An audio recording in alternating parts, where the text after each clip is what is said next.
Just south of Seneca Lake, amidst the rolling vineyards and woodlands in upstate New York's Finger Lakes region, sits a shrine of American motorsport. Watkins Glen International is more than just a racetrack. It's the birthplace of post-war road racing in North America, a worthy test of some of the best drivers to ever sit in a race car. Today, the Glen hosts NASCAR Cup Series, Xfinity Series, as well as a 6-hour crown jewel of the IMSA WeatherTech Sports Car Championship, SCCA Professional and Amateur Racing, ARCA Menard Series, and major vintage race meets. It also has been the home to major concerts and other festivals. Over the years, the Glen has been lengthened once and continually upgraded. A lap around today's Grand Prix circuit still incorporates much of the original layout. The first turn is known as the 90, a right-hander and a good place to pass. Then it's up towards the S's, a series of 3 fast sweeping apexes leading onto the back straightaway. The cars reach their top speeds here before hard braking to the bus stop at the end of the straight. Here the track doubles back through the carousel, followed by another long straight and into the fast turn number 10, a quick left-hander that's harder than it looks. The last corner, turn 11, is another fast right-hander that leads out onto the front straightaway.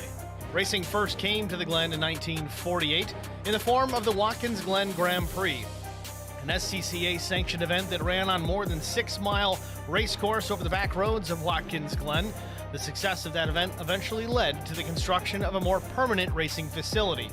The resulting product, a little more than a third in length of the original circuit.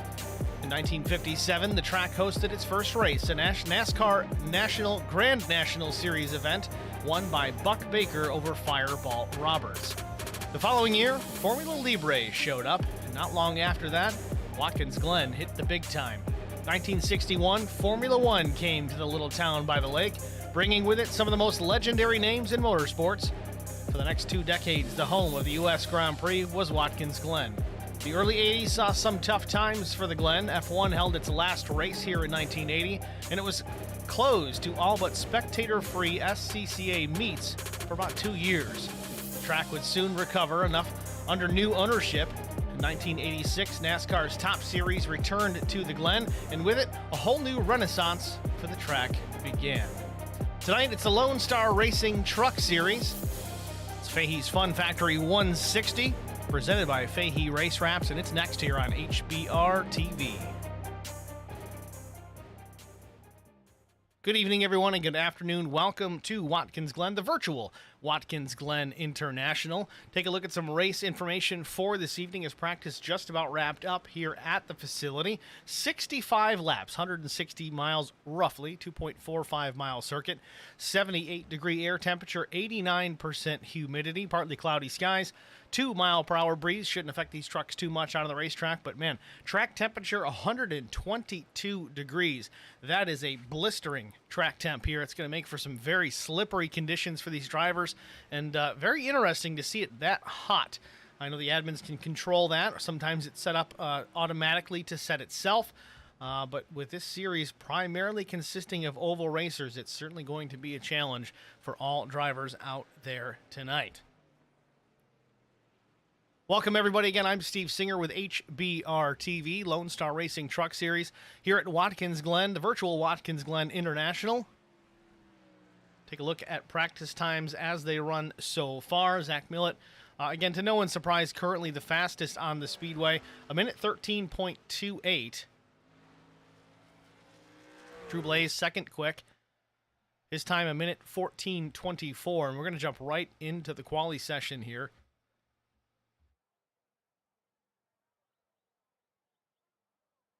Qualifying going to be 10 minutes, 2 laps, single car qualifying. A couple drivers already in the stream chat. Mike Fahey, Kevin Blue. Mike Fahey still dead from the SCAR race here recently. Looks like Alan Duranco first on the speedway. Can't even really call it a speedway here. We're turning right today, so I guess we'll use the term circuit.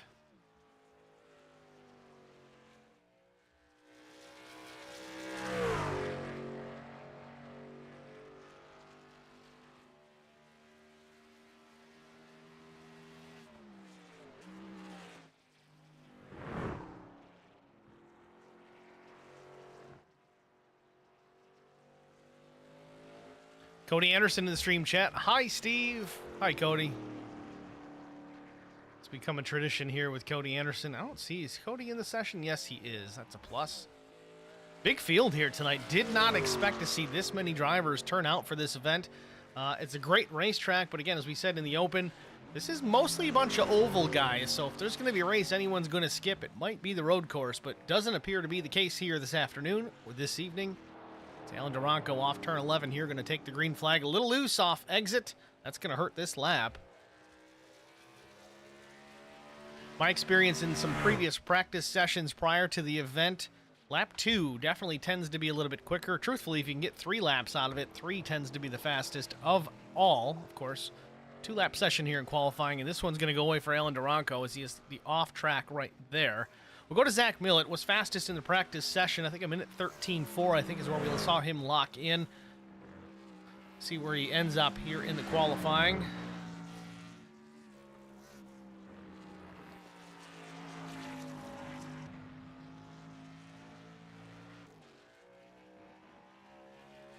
Now you see him run really wide off the carousel corner. That is effectively turn 5 or turn 9, depending on what broadcast channel you're listening to. I call it turn 9 because this is turn 10. That's what it says in the grandstand, so we're going to go by that.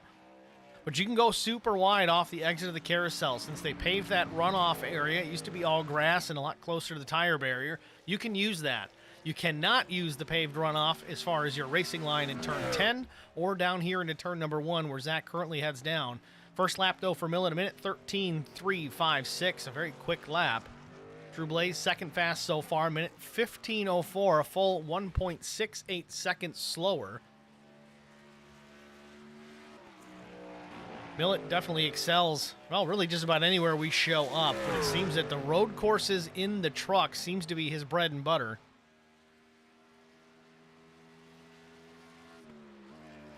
As we said, lap 2 tends to be a bit faster. Millett throwing down a hot one right off the bat.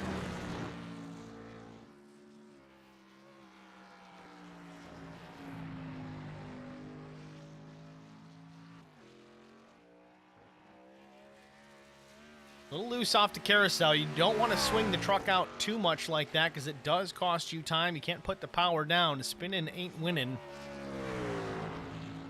Ryan Rose goes P2 on the board with his lap time a minute 14.53.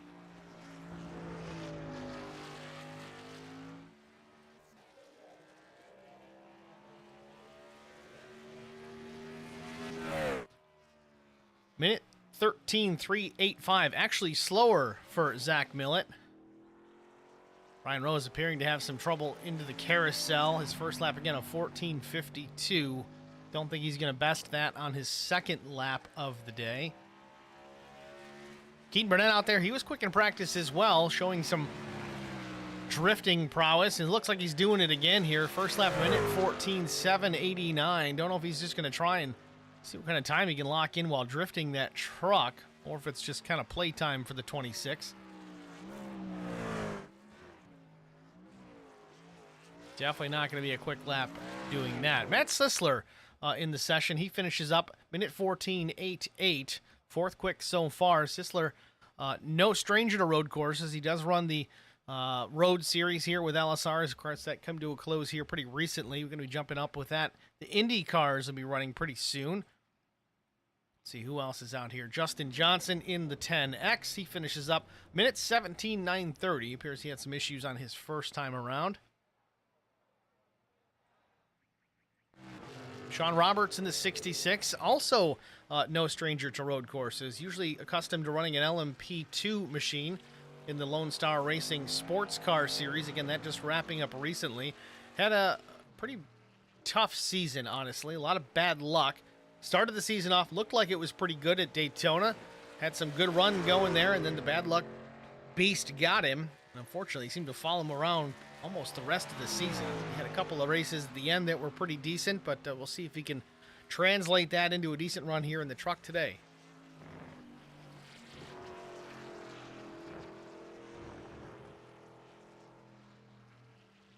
Ironically, Kevin Blue and Chris Goins, at least in the timing tower, same lap time, minute 15.42.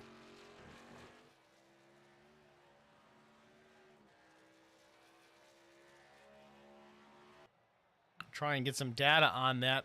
4.24 for Blue. Gones officially a 4.28, so 4/1000ths of a second different between the two of them. Roberts comes off turn 11. Keaton Burnett had the off track on his second lap, so yes, he was out there having some fun. Roberts' first lap, 7th quick, minute 15:14. Let's see if he can pick up the pace here on lap 2. Again, it seems to be the faster of the 2 laps. Again, the track temp may play a part in that.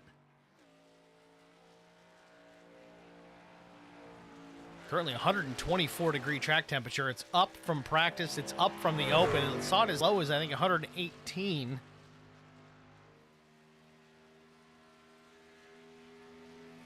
Track temp is going to affect tire temp, and the hotter they get, the slicker they get hot, they melt, they get greasy, you slip and slide, and you're out of control. Hope somebody caught that. Sean Roberts out there. Off the carousel, down the short chute, headed down to turn 10. Looks like Lloyd Ryder also on the track still. Just a couple of minutes remain in the quali session, and Roberts way wide off at 10. That could be an off track.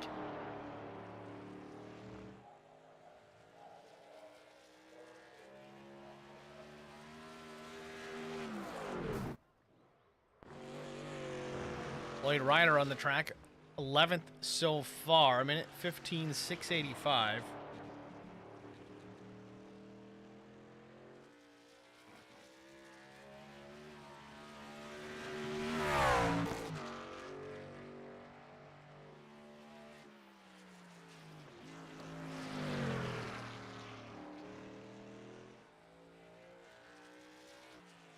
Lloyd Ryder's country designation, UK and Ireland. See if he can lock that truck in the top 10 here as he gets off 11. Crosses the stripe, finishes up his lap. Not enough, minute 15:91. In fact, it did slow down a little bit. Again, it very well could be related to track temperatures. Seems that PJ Cox, don't know if he's got enough time to get a lap in here. Possibly, minute and a half left in the session.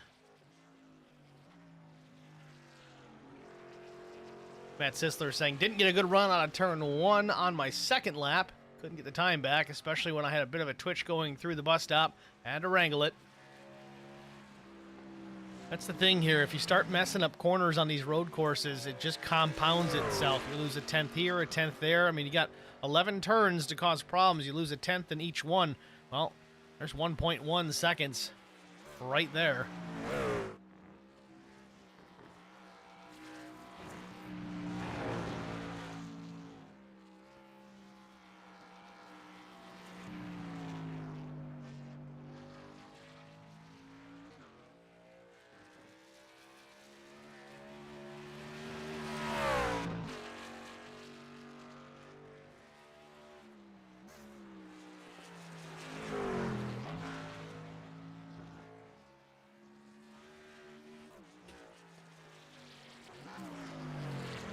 PJ overdrives 11. He's going to get a piece of that safer barrier. The only safer barrier really on the racetrack, with the exception of the bus stop.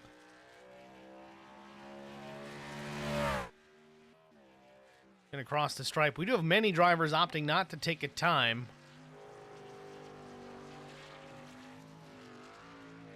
Appears we have 10 drivers that have not hit the racetrack at all for qualifying.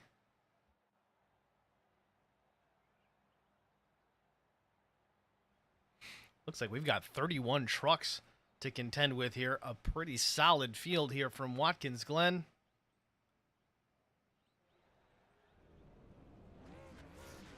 So with that, let's take a look at our starting grid from the Glen. On the pole position with Holler Boys Racing, it is the 315 of Zach Millett with a time of 1 minute 13.356 seconds to his outside teammate Brian Rose. A full 1 second and 17 hundredths off that time. Keaton Burnett, row number 2, starts in the 3rd position. Matt Sisler, 4th starting position, the number 93. Matt Daniels, the 5, starts in the 5th position. Drew Blaze in the 1, starts 6th. Sean Roberts, the 66 with Shenandoah Shine. He'll roll off from the 7th starting position. 8th goes to Wes Wiggin, the number 88 from Flex Motorsports. Kevin Blue, the Lonestar Racing number 54, starts in the 9th spot. And with Right Turn Racing in 10th, it's Chris Cones. Lloyd Ryder out of the UK and the number 25, starts in the 11th position. Dan Worthington starting 12th in the 113. Mike Fahey, the number 19. Don't know if Tristan's watching for you, Mike. He starts 13th. Vincent Short in the 15, starts in the 14th position. Jeff Simpson, the number 42, rolls off 15th. Carson Conway, the number 72, will start from the 16th starting spot. Thomas Hall, number 83, will roll off 17th. Britt Osborne, the 421, will start 18th. Justin Johnson, the number 10, will start 19th. Alan Duranco from Flex Motorsports, he'll start in the 20th spot. PJ Cox in the 05, he rolls out 21st with Bill Mulfeld in the 911. He'll start 22nd. Cody Anderson, the number 17 with Hostile Intent, starts 23rd. Bobby Hall Jr. with Earl's Shop and Flex Motorsports, he starts 24th. 25th goes to Kevin Grettenberger, the number 57. Joe Tucker in the 13, he starts 26th. Raymond Bailey, the number 22, starts 27th. 28, David Ballard. Michael Cole, 29th. Jesse Redding, 30th. And 31st, number 24 with Hagrid Racing, is Bill Martin. That is your starting grid here from Watkins Glen International. Field getting ready to pull out onto the speedway, if not already on the speedway. In fact, we are rolling. Pace car pulling the field through turns 1 and approaching turn number 2.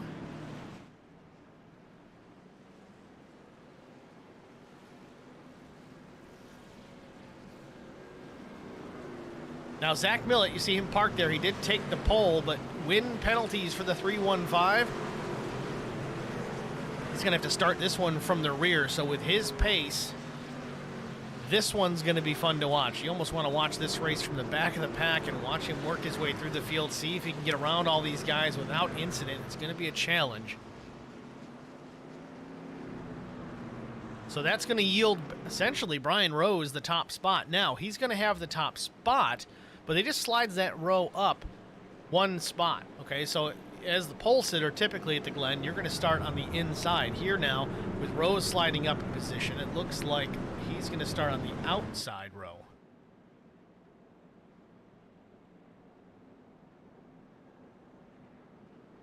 Drew Blaze already practicing the run through the runoff, the bus stop. Believe that is a stop and go penalty if you miss the bus stop. At least in the real world, it's you must come to a complete stop and then continue on. If in iRacing, they at least give you the time to slow down, give up some of that gained advantage. I don't think it's quite the most accurate system in the world, but it is what it is.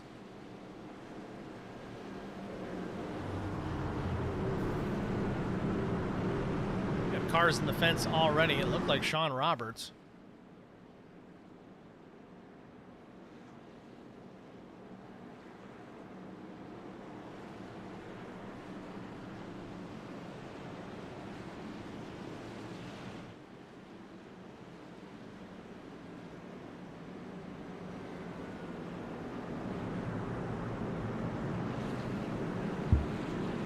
Pace car is in, waiting on the starter to wave the flag. Green flag. Barry waits, and it's up and running. We are underway here from Watkins Glen.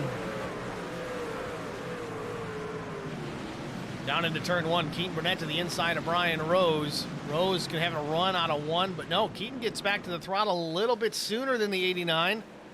Has to check up a little bit. Truck gets a little out of shape. Rose to the point through the S's.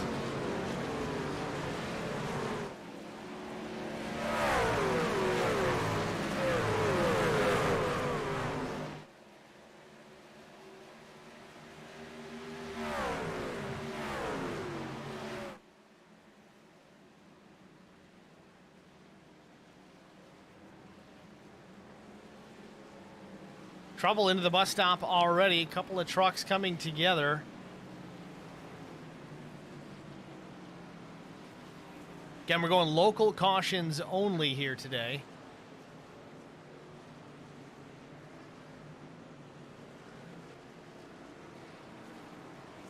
Now, on that first lap, there was an indication we had a handful of trucks in trouble. Let's take a look at it because Zach Millett was one of them.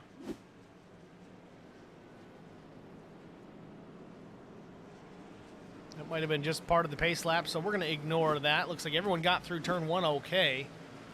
Might have had some guys off track, but nonetheless, Brian Rose leads the first lap. He's got Keaton Burnett still to the back bumper.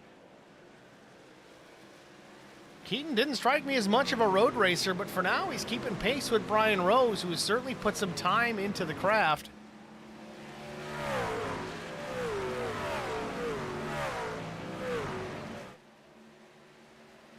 Keaton looking to the outside.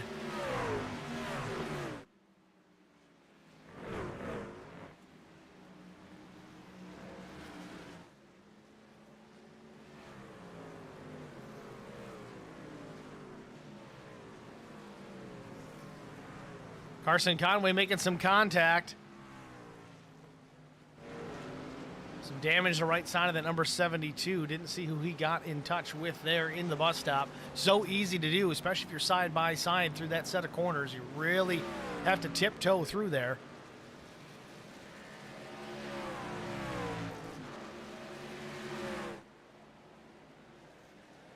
Leaders off 11.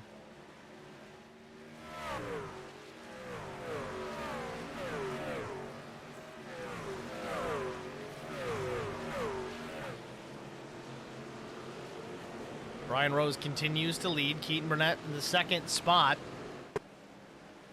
0.4 of a second the advantage for the 89. Sisler in third. He's about a second and a half back. Roberts and Blaze the top 5.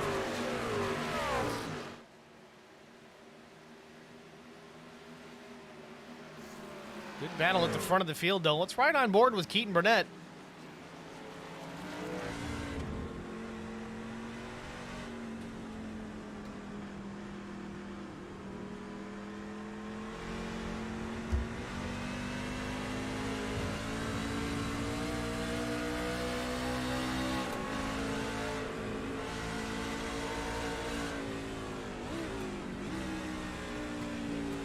Now, interestingly enough, you did hear Keaton grab second gear there through turn 10. Most of the time, I have found third gear is preferred. You can get away with second off 11. It's a little bit sharper a radius, not as much speed carried through that corner.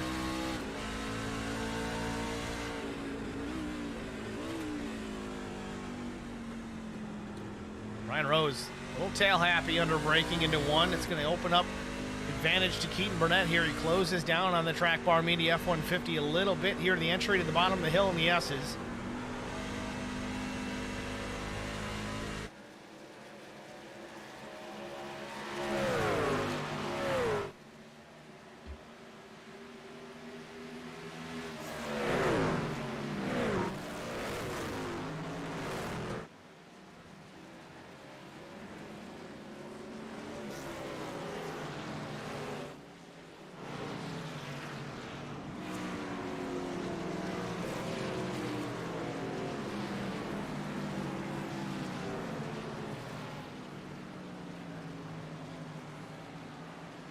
Zach Millett already up into the top 10.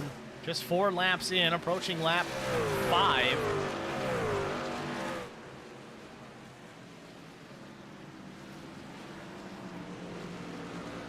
Millett definitely the fastest truck on the racetrack right now, even through traffic. Minute 14:95, his best lap thus far.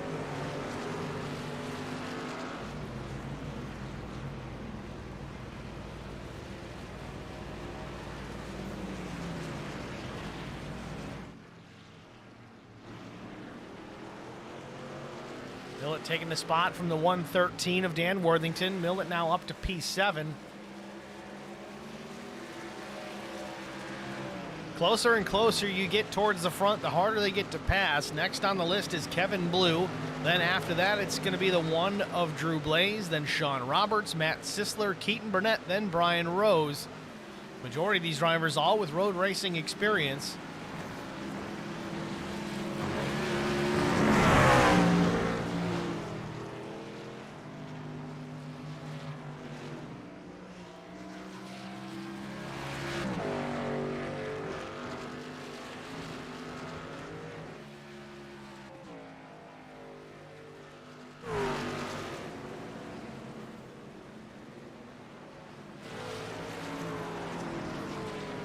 Kevin Blue might have locked him up a bit there into turn 10. There's a little bit of damage on the left side of that truck. We saw some smoke as we watched Millet there for a moment.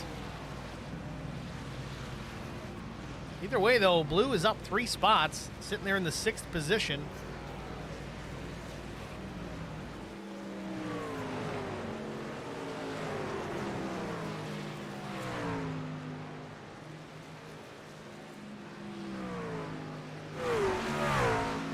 Blaze currently sits P5, started in the 6th spot.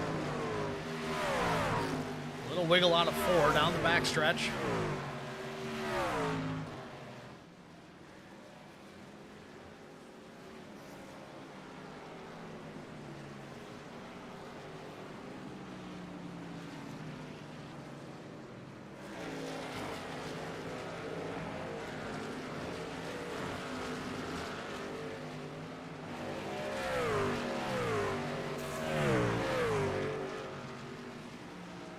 Back out front, Brian Rose continues to lead, but he cannot shake the 26 of Keaton Burnett. Now remember, if you've been watching these drivers here in the Superior Class Auto Racing Premier Series, they run on Tuesday nights currently. These drivers, they kind of intermingle a little bit. Keaton Burnett runs in that series, and there was an incident between these two just the other day. Ooh, a little lock up there for Brian Rose. It's going to open the door a little bit again for Burnett, but they made contact. Rose got in the wall. Burnett ended up finishing P3, locked himself into the next round of the playoffs. So maybe a little bit of bad blood between these two as Burnett actually takes the top spot through the S's. Almost looked like Brian Rose had a little bit too much rear brake into that truck. Locked up the rears, maybe a little bit of wheel hop, and almost went around on him. Certainly opened the door for the lead. Keaton Burnett now up front as he's working already through some lap traffic. That looks like the 24 of Bill Martin.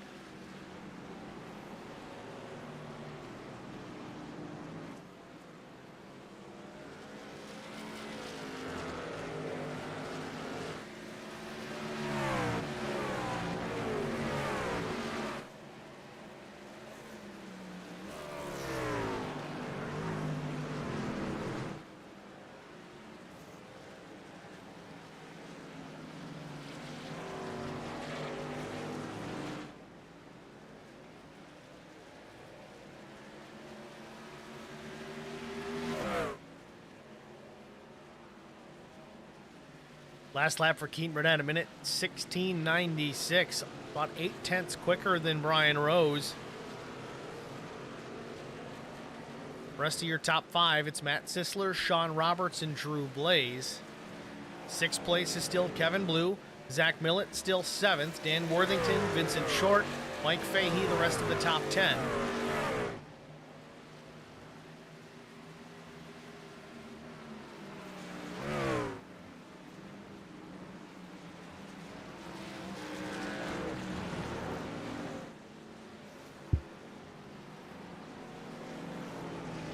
Appears that Brian might be regrouping a little bit, trying to get back into a rhythm here. He's less than a truck length off the back bumper of the 26 as they get off the carousel. About a half-second advantage for Keaton Burnett as they work into turn 10.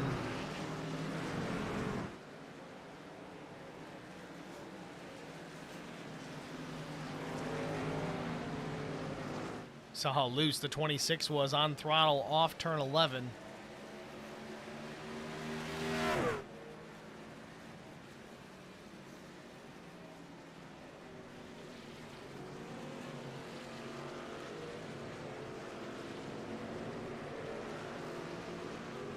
Meanwhile, Zach Millett has taken the position from Kevin Blue, moved the 315 up into the 6th position. Next on the list is going to be Drew Blaze. He's got about a second before he's off the tailgate of the 1. He's going to catch a bit of a draft down the back straightaway here. It might not take too long before Millett and Blaze are going to be in a battle.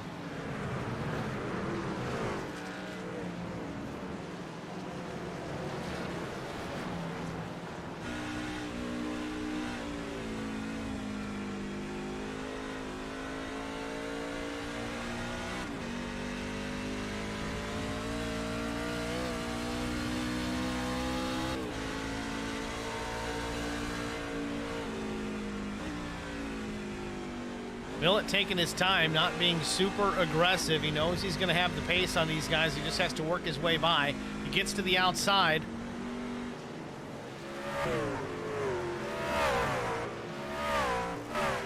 Millett takes the 5th position, moved the 315 from dead last up into the top 5 here. It only took him 10 laps. Still got a ways to go to work his way back towards the P1, but time will tell.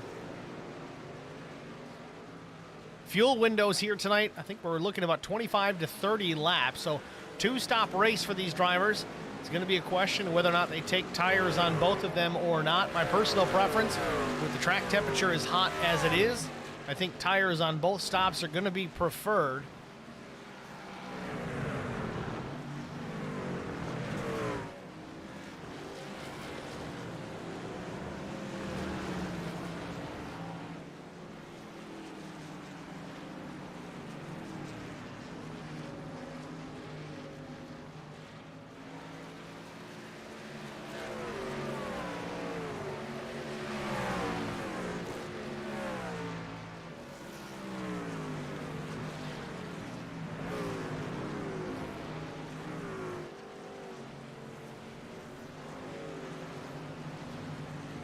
Millett now around Sean Roberts up to the 4th position. Next up, Sean Roberts. Sorry, Matt Sisler for that matter.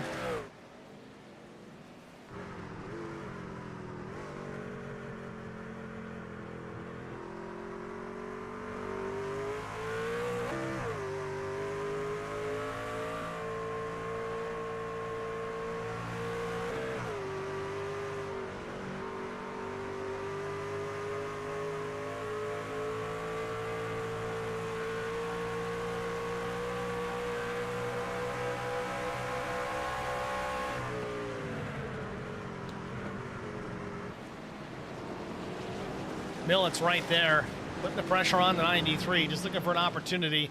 Might get him off of the carousel here as Carson Conway goes wide, as well as another truck just up ahead. Under some issues there, just behind this battle. Not sure who that is. Maybe it's the 42. Jeff Simpson, yes indeed, 42. Low on power down the short chute. He's going to get it sideways, actually. Again, no cautions. He's going to check right out.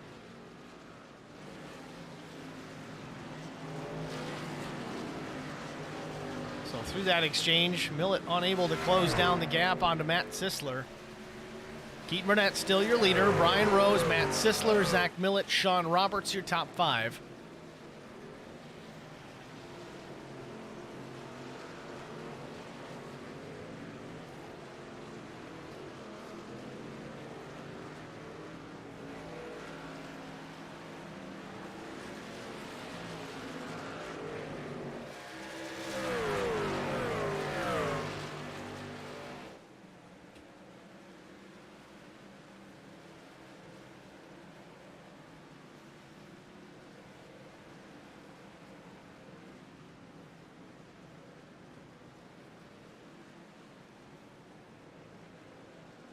Battle for the lead. Keaton Burnett to the outside, but Brian Rose down low trying to retake the top spot. Your top 4 are all under a blanket off the carousel corner, and Zach Millett flying wide.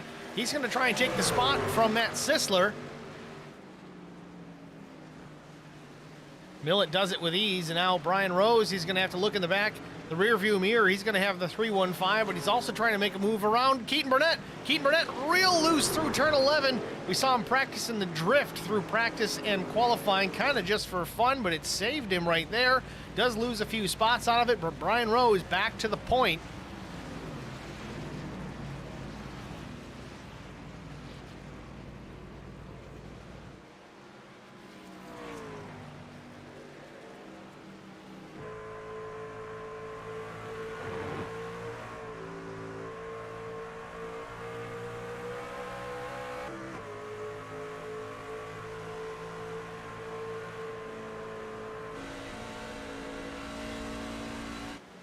You heard Rose check up there, letting Millett go on by. Knows he's faster. Oh, we got trouble behind the leaders. Bill Martin into the arm cone, the entry to the bus stop.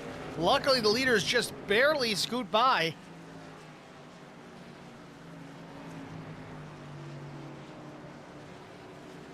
Let's try and get a look at that one. That was a close call.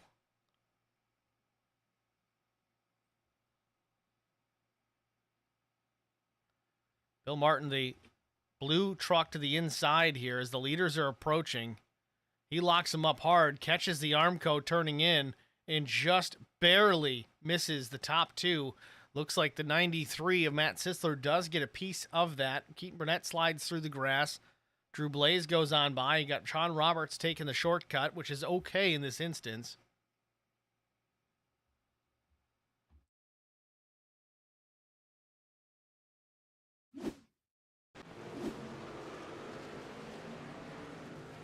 So Zach Millett out in front. He went from last to first in about 13 laps or so.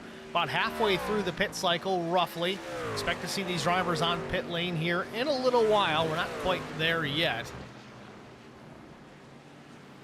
Looks like 7-Eleven cheered on Vincent Short. Short up into the top 10, having a solid run so far. Out of the S's, down the back straightaway. Closing in on the 113 of Dan Worthington. Vince is up 5 spots from qualifying.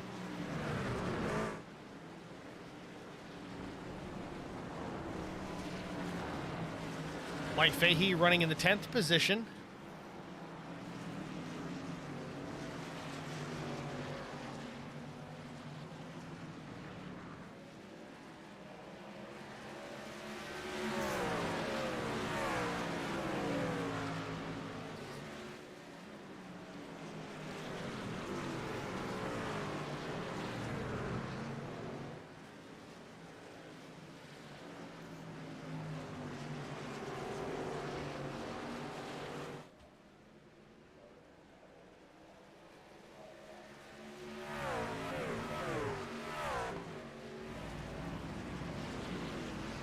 Fahey taking the spot away from the 42. Not a lead lap truck, but now he's to the inside of Vincent Short on exit of 1. Short has the speed out of the corner. See the 5 of Matt Daniels, a little bit of a tank slap, keeps it straight.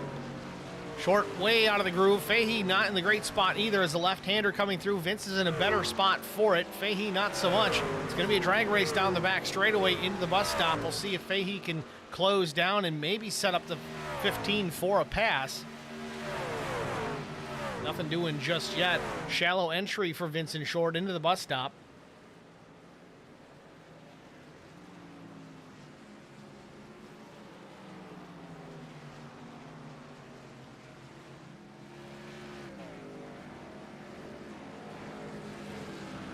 About 15 laps in here, we're going to step aside, get a side-by-side break out of the way. You won't miss anything. We'll be back after this. I would definitely recommend the Garza Law Firm to all my family and friends because I know how he's treated me. I have been playing basketball ever since I can remember. I just finished my 6-year career playing for the University of Tennessee. I feel like we're both striving to be better every day. He's always responded quickly and has always come through with whatever he said that he's going to do. The Garza Law Firm is definitely somebody you want on your team. The Garza Law Firm. Let us help.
Welcome back, ladies and gentlemen, to virtual Watkins Glen International Lonestar Racing Truck Series. Fahey's Fun Factory 160, presented by Fahey Race Wraps. 18 laps in of 65. Zach Millett still your leader. Brian Rose, Matt Sisler, Drew Blaze, Kevin Blue, your current top 5.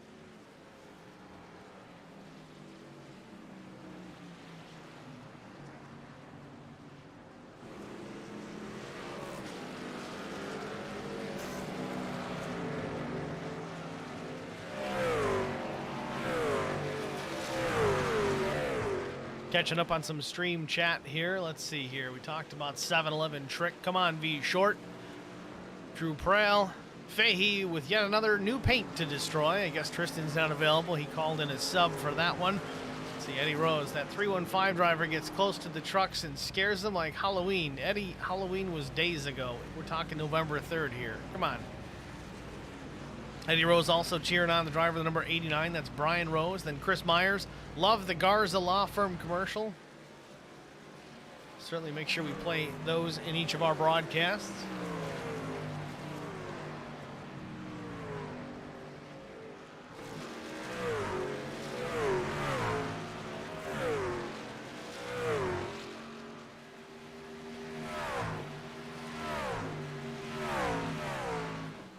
Out in front, though, Zach Millett extending his lead over teammate Brian Rose to 6.75 seconds. Certainly weaving through some lap traffic. Last lap for Millett, though, minute 16:35. Best lap so far today, minute 14:59. So certainly tires starting to fall off on these trucks. Again, we expect fuel pit stops at least coming up here in lap, I think, 25 to 30 in that particular range.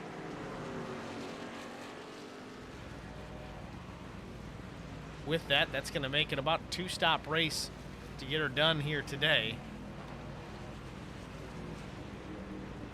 Interestingly enough, though, that final stop going to come rather late in the running.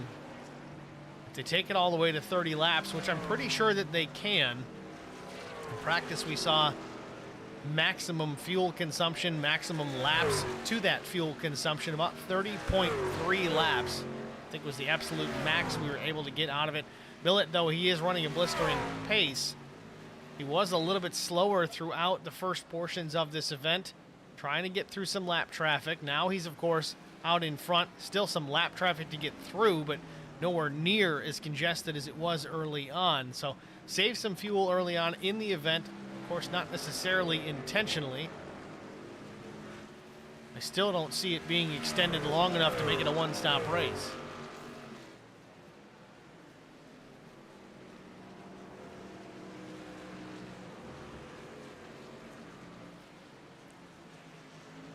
Joe Tucker currently the last truck on the lead lap as Millett closes down the tailgate of the number 13. Bill Molfeld loose off the corner. Looks like he's going to get it spun down into pit lane. Millett with his own hairy moment there off turn 11 as well. Truck got out of shape. Still completes the pass on Joe Tucker down turn number 1 to put him a lap down. So now we have 16 trucks on the lead lap. Chris Goins being one of them as far as the last one on the lead lap. But Kevin Blue down pit road here. Now I'm curious to see how he's planning his strategy here. Is he's going to come down a little bit early knowing it's a 2-stop race. Go another 30 laps, go the full distance to lap 50 or so, and then he's got another pit stop he'll have to get done. But that'll give him a fresh set of tires to go, roughly another 15 laps, depending on what his strategy may be. We don't have pit reporters here at HBR TV, so it's tough to say exactly what the game plan is for the 54, but Keaton Burnett also on the pit lane.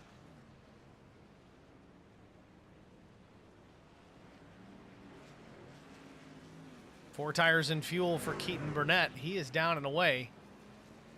Again, he does this and still manages to stay up within, I think, the top 15. Looks like he's going to come out 13th. Again, with the drivers gone a lap down, I think Joe Tucker, the last to get lapped, at least most recently. But this is going to change things up considerably. Again, Burnett's going to be out there with a fresh set of rubber underneath that truck. He's going to be at pace a lot quicker than the rest of these guys, at least a second or more better than the drivers that have yet to pit.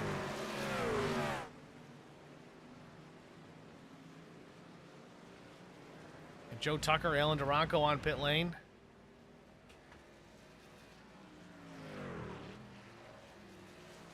Also the 22 of Raymond Bailey, but he may have been there. He's been there quite a while, actually. Alan Duranko, you see him rolling to his pit box right now.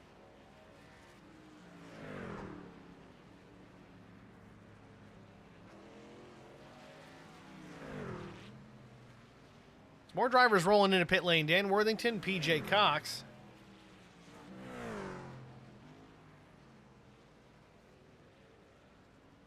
Worthington just disappears. I don't know if he just exited the session. Either way, can't find him, so we'll go to PJ. Alan Duranko maybe leaving the session as well. No, he's back in.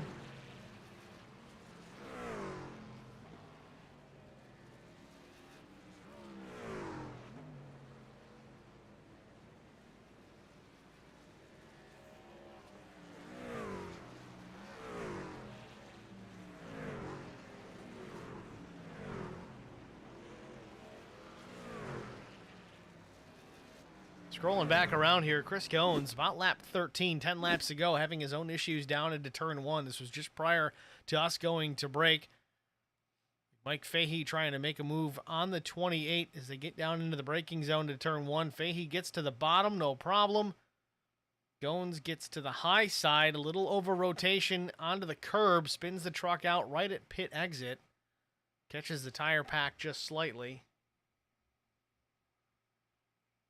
And then just a couple of laps ago, Justin Johnson having his own set of issues. Hard to say exactly where it...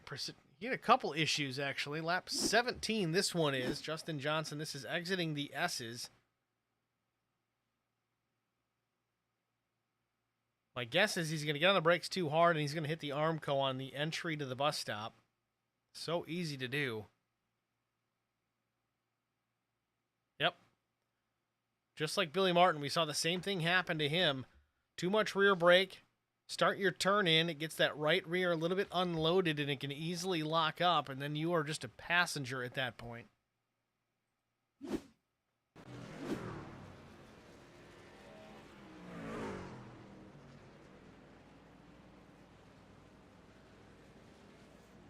So to talk about that, too much rear brake, for those of you that may be novices to racing in general, these drivers have a knob inside the truck or the race car, depending on what they're in, that helps them adjust the brake pressures from front to rear. Two independent master cylinders that they can basically turn this knob, and when you hit the brakes, it's going to apply either more brake to the front or the rear, and they can adjust that balance.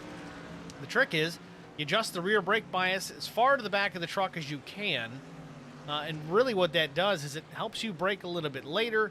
You can slow down faster. The problem is it's a little bit unstable. You do run the risk of that truck spinning out. We saw it happen with Billy Martin. We saw it with Justin Johnson just a moment ago. So that's the trade-off. You've got to really commit to it. It can be helpful, but as the tires wear, especially here at Watkins Glen with the track temperature being as hot as it is today, it can be risky to try and do that. I have found that minimal rear brake, at least on this tire build, tends to be best. I mean, maybe 0.5 to 1% has been most beneficial. Now, the opposite end of that spectrum, you roll the brakes forward. Yes, it's much more stable under braking. You're a lot less likely to spin the truck out. All that weight is transferred to the nose of the truck under braking, so that's very beneficial. But you don't have as much stopping power, so to speak. So there is definitely a trade-off there. It's tough to find that happy medium, and it's something that drivers usually have to chase, especially on a road course, throughout the course of the run. Again, the tires wear, they get hotter, you build some heat, the temperatures and the tire pressures come up, and it can certainly change the handling characteristics of that particular vehicle. So I find that I start my run with a lot of rear brake, and as it progresses and tires wear out, tires get hot, I'll incrementally start rolling those brakes forward. Yes, you lose lap time, but it's a little bit more stable in the braking than it would normally be if you just left it at the rear.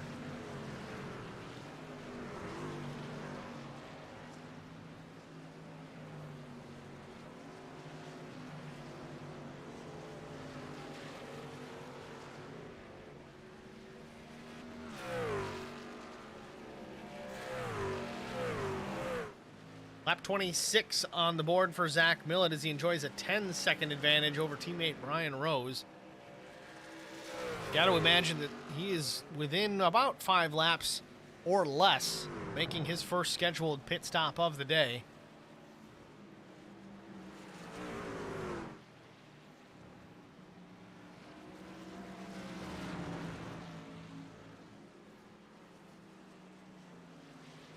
Millett easily underneath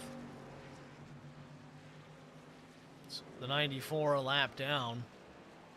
It's Bobby Hall Jr. Now 11 trucks remain on the lead lap. David Ballard in 11th. Next one on the list for Zach Millett. Ballard, though, having a pretty good day. He's up 17 spots from where he started so far. And he's off turn 11, about to cross the stripe. Millett now just getting through turn 11, so he's got, well, some time to worry about it before Millett gets to the tailgate of that truck.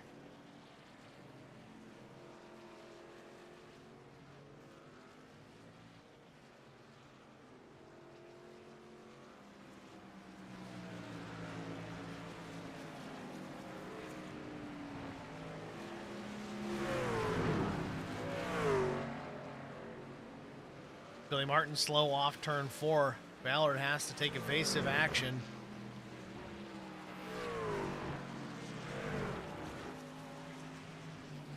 Billy goes straight through the bus stop once again. Meanwhile, Drew Blaze, he's in pit lane. His first stop of the day comes at lap 27. Left side's in the air. Again, these trucks are pit opposite. It's one thing iRacing doesn't quite have right yet, is you still see that fuel filler opening on the left side of the truck. We're at Watkins Glen, so typically the teams are going to build the trucks with that fuel filler on the right side of the truck. Don't see a plug there. Very interesting.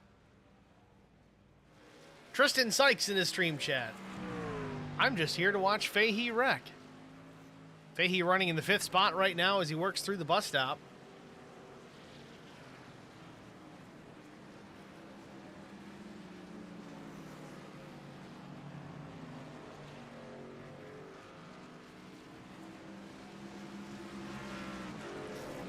Meanwhile, our top two, Brian Rose, Matt Sisler both in the pit lane, same time. Scheduled stops for the 89 and the 93. Millett stays on the racetrack. So this is where Millett is going to give up some time as far as track position is concerned, but he has such a big lead. It's now extended over Sean Roberts to 26 seconds. So truthfully, Millett can just kind of let this thing run out the fuel tank, wait till the last possible lap to hit pit lane, top off the tanks, get some tires, and head back out there. Again, not really worried about it as far as time is concerned. He's got such an advantage that he can take his time, doesn't need to worry about speeding on pit lane, none of that. You see Brian Rose, he is down and away, 15.18 seconds for the 89, gets out ahead of the 93. Drew Blaze goes on by. Again, Blaze made his pit stop the previous lap, so a better in and out time for the 1.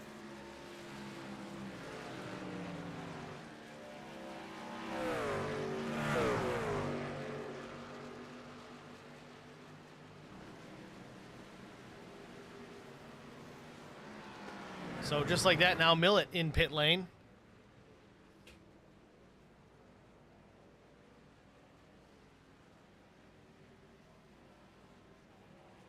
Again, I got to expect 4 tires and fuel for Zach Millett, just like everybody else. Again, with such an advantage, why would you gamble? Looks like that's the case. Left side's in the air.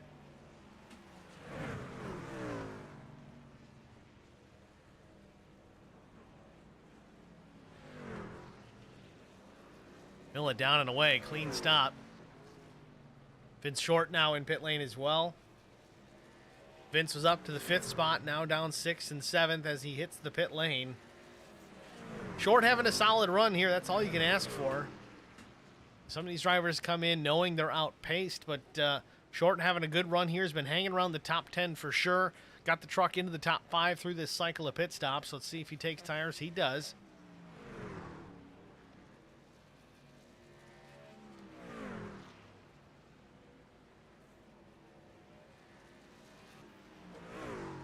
Just like that, 4 tires and fuel for Vincent Short. 15.35 second stop. So we go back out front. Sean Roberts with the lead as he works into turn number 10. Has yet to make his first stop of the day. Again, we expected drivers that they could possibly go a full 30-plus laps. Sounds like he's going to stay on the track once again. This likely to be his last lap before he makes his stop.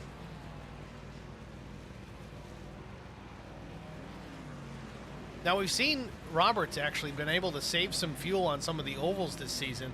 I'm curious to see if he's actually trying to do that here. It very well could be the case. If he can stretch this out, he's going to have to go 3 more laps. I just don't think he's got enough to do that to make it a one-stop race. But again, no cautions to speak of here today. It's just going to be local yellows if needed. If Roberts can manage to stretch this to a one-stop race, that does put him at a pretty big advantage, though. Even through that cycle of stops, Millett made his. He's 3.7 seconds off the back bumper of the 66, and Roberts, again, still needs to pit.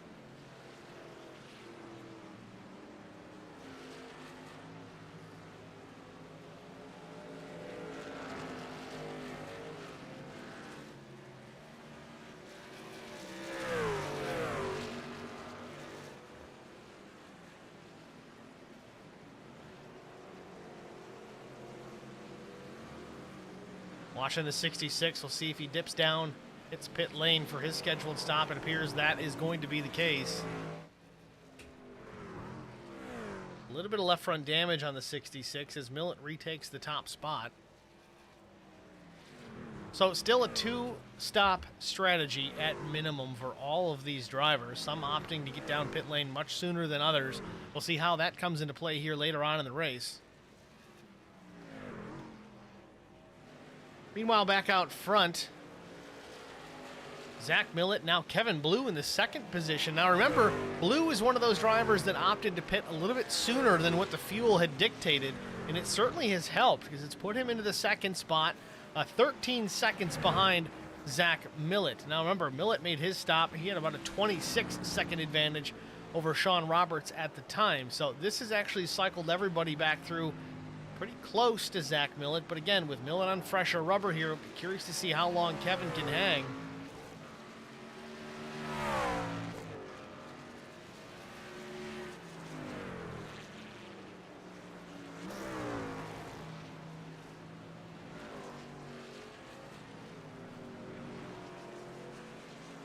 We're going to try and get a word with Zach Millett here as he approaches the backstretch. He's just coming off 11 right now. I know we're under green, but we've done it before. I think he'll be okay with it. We've had a prior conversation about it. I wouldn't do this with most guys just because I would be less than thrilled if I was pulled up into a broadcast while I'm behind the wheel. But Zach says he's all right with it.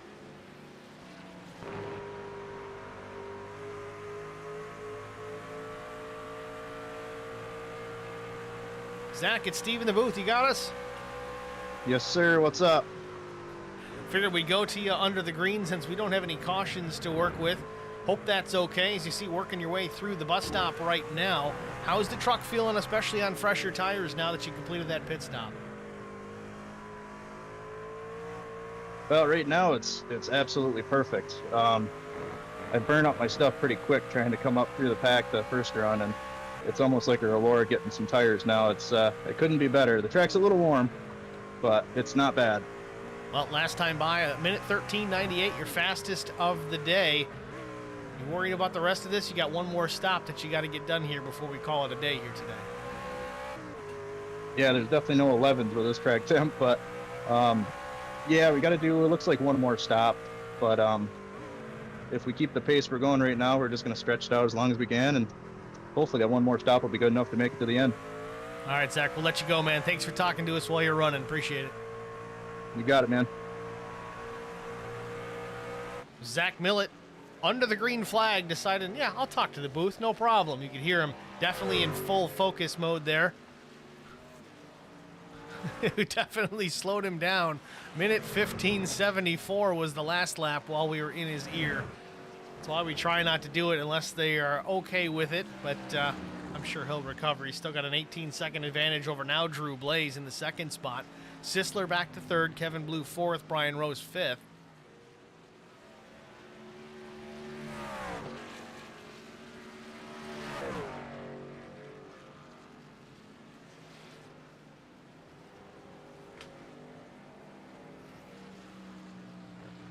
So currently we have 13 trucks on the lead lap. Last of them currently is Keaton Burnett. Interestingly enough, Keaton was battling for that lead for quite a while early on in this event. Curious to see why he's so far back. Don't know if he had a miscalculation on track, but he is about to go a lap down here to Zach Millett very soon. We will try to go through the field while this continues, though. Millett, of course, out in front, qualified on the pole position, but had to take the end-of-line penalty to start the race. Again, Millett currently with the lead. It's like the most laps so far, it appears, at this stage. Again, one more stop to go before we can call it a day. He's got a ways to go. Happy out on fresh tires. Drew Blaze in the second position. Again, about 19 seconds back from Zach Millett. Blaze started in the 6th spot. Again, through some strategy. He's so good getting on and off of pit lane. Gained a lot of time on that first cycle of stops. Be curious to see how well he can pull that off and execute that pit stop the next time through. Third place right now, Matt Sisler, the number 93. Again, Sisler comes in here with a lot of road racing background and experience, mostly in GT sports cars types of things. Oh, very close quarters there with the lap truck. Gets a little crossed up. Saves it, keeps it going forward, but Sisler currently running in the 3rd position.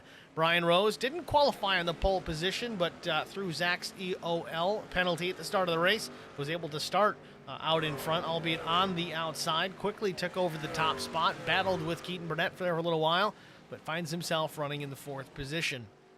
Kevin Blue running in the 5th spot. Again, a solid run this afternoon for Blue. He's up 4 positions. Also, no stranger to road racing. Certainly applying those skills here to the truck. They're completely different animals, but there is some crossover to how you need to get around the road course with different types of vehicles. And Kevin certainly showing that here today at the Glen.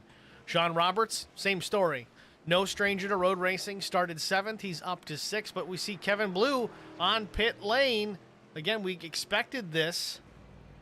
This would put him on schedule to make it all the way to the finish. To get 30 laps on a tank of fuel, he's going to be right on the number for that. So Kevin Blue in pit lane. Going further back through the field, Chris Goins. He's up from the 10th spot, running in the 6th position, the number 28 I-Lending Toyota. Mike Fahey still having a solid day. He's got some guys in here wanting him to wreck, or at least wanting to see him wreck. New sponsor colors on the number 19 as he runs in the 7th position. Matt Daniels back in the 8th position, the number 5 Walmart machine. Daniels down a handful of positions, started P5, and currently runs 8th. Vincent Short, also a big mover so far. He's up 5 spots, currently solidly into the top 10. Vince has certainly put in a lot of time and effort into improving his road racing skill set. Certainly showing here. He's very consistent. Again, sitting solidly within the top 10. Lloyd Ryder, currently 10th. He's up 1 spot. Again, Lloyd out of the UK and Ireland. Just trying to be smooth out there. PJ Cox running in the 11th position. Kevin Blue after his pit stop. We already talked about Kevin. And then Keaton Burnett, which I believe he has gone down a lap since then. Oh, Keaton Burnett, hard impact into the tire barrier. Looks like that might have been in the carousel. As he goes straight to pit lane. Keaton Burnett likely out of this one.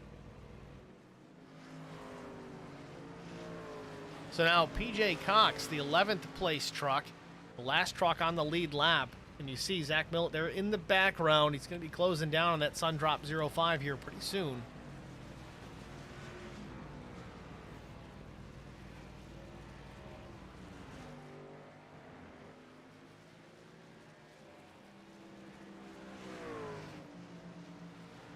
A little bit of cloud cover coming over the speedway here right now. Somewhat overcast.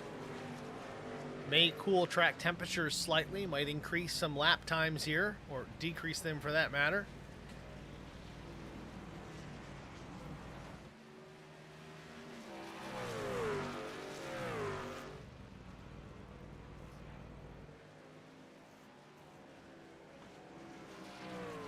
Brian Rose up to the 3rd spot, gets on by Drew Blaze.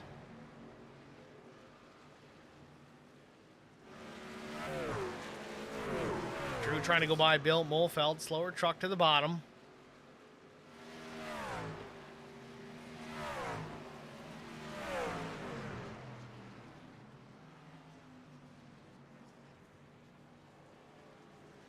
Cody Anderson in the stream chat says he lost his talent again.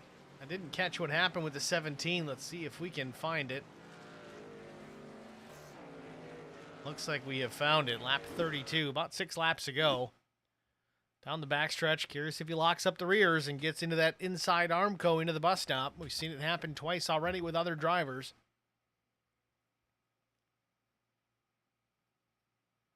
No, doesn't hit it, but he jumps the curb and not the way you want to. Gets that truck crossed up, puts all the weight on the left side, and it easily turns right into the outside safer barrier within the bus stop. Not a huge impact, but certainly not helpful.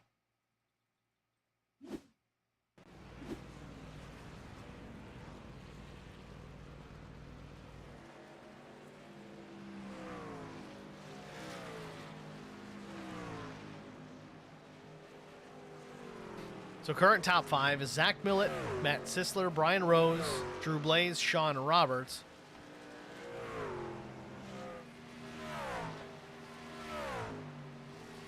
Hello, Drew Blaze just having some handling issues on that number 1 truck. Last lap was minute 17:84 to Brian Rose's minute 16:78. Those drivers pitting last roughly the same lap. It was Blaze at lap 26, Rose at lap 27.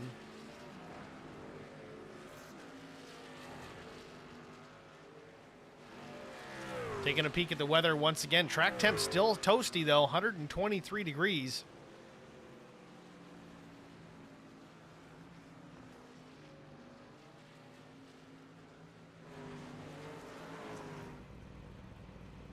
Vince Short down pit lane, completing his final stop of the day. Should be good to go to the end for the 15 as well.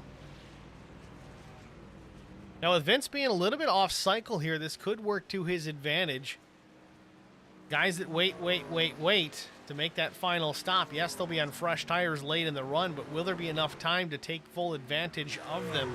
I think this is a pretty good strategy for the 15. Yes, the tires do fall off pretty quickly, about 8 to 10 laps.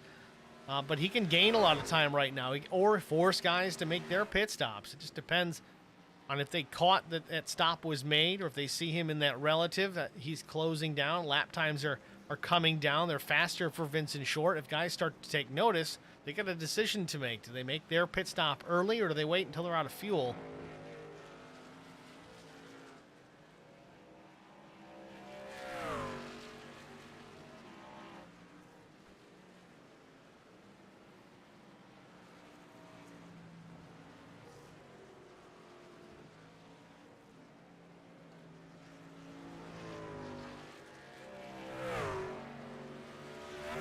Top 8 now, lead lap trucks. Zach Millett, Matt Sisler, Brian Rose, Drew Blaze, Sean Roberts, Chris Goins, Mike Fahey, Matt Daniels, your current top 8.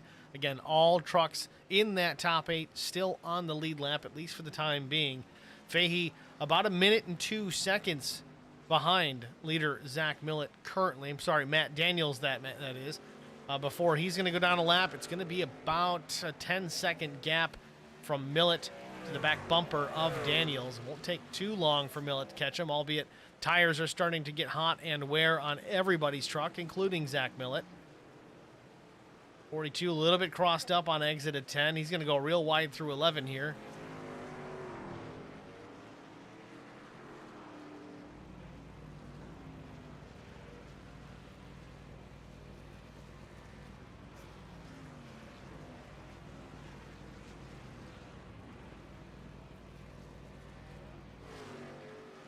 Back in the second spot, Matt Sisler, relatively unchallenged for the time being, a full 34 seconds behind Millett. His only concern is going to be out the back window. That's going to be Brian Rose. Rose only about 1.5 seconds off the tailgate of Sisler. He certainly has a position he can gain if he can close down that gap. But with that, we have 25 laps to go. We're going to take one more break, get that out of the way, go side by side. Stay with us. We'll be back after this. I would definitely recommend the Garza Law Firm to all my family and friends because I know how he's treated me. I have been playing basketball ever since I can remember. I just finished my 6-year career playing for the University of Tennessee. I feel like we're both striving to be better every day. He's always responded quickly and has always come through with whatever he said that he's going to do. The Garza Law Firm is definitely somebody you want on your team. The Garza Law Firm. Let us help.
Back to Watkins Glen, the Lonestar Racing Truck Series, Fahey's Fun Factory 160.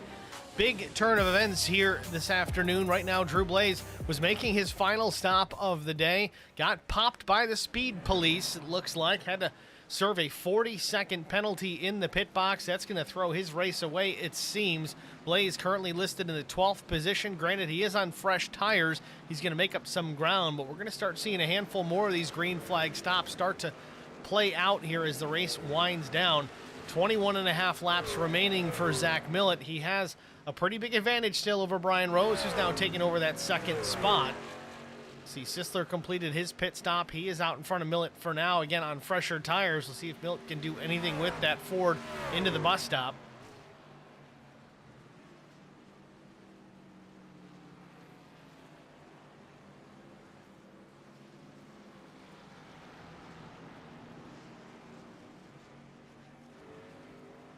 Meanwhile, Brian Rose now hits pit lane.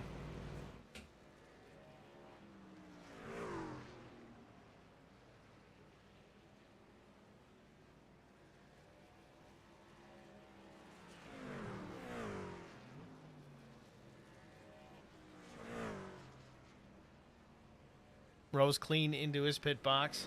Left side's in the air again. Pits are backwards here at Watkins Glen. If we're on an oval, that truck faces the other direction.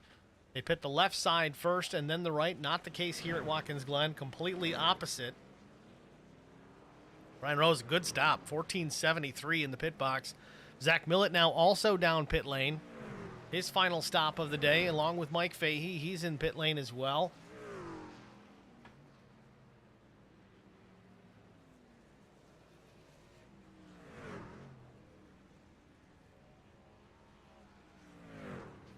Just make sure that Millett has a clean stop here. Doesn't get a speeding penalty, much like Drew Blaze. Don't know if it was speeding or unsafe entry, but nevertheless, it was a 40-second penalty. Millett gets down and away without issue. His final stop for the day is complete. It's going to be a 21-lap run to the finish for the 315.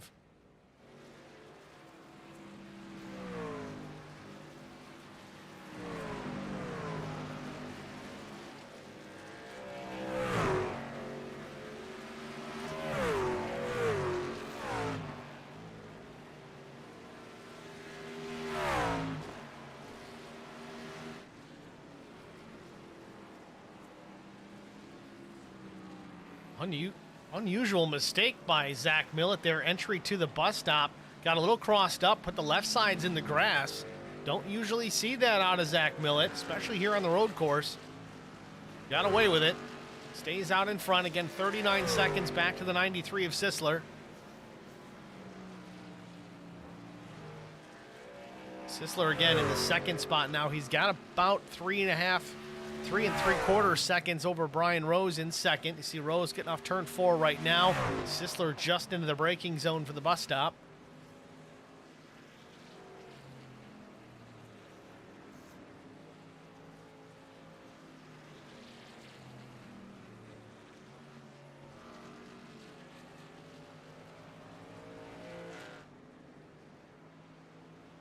Jeff Simpson back in the 20th position. Bill Mulfeld still in P16. 3 wide for a moment. Looks like Mulfeld's coming to pit lane. Kevin Grettenberger, the 57. He's the outside of Cody Anderson. Vincent Short exiting the S's right now with Drew Blaze. David Ballard, Mike Fahey through the carousel.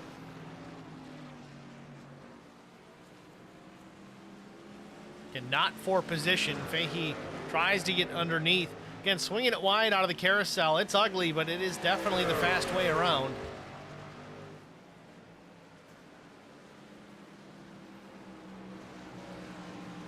Zach Millett now closing down on the number 19. That would put position number 6 down 1 lap. We still have 20 laps to go.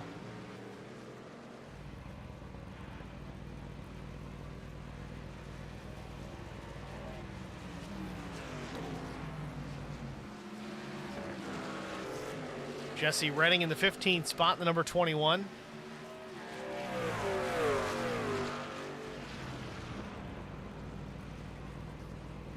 And Vincent Short still hanging tough there in the top 10.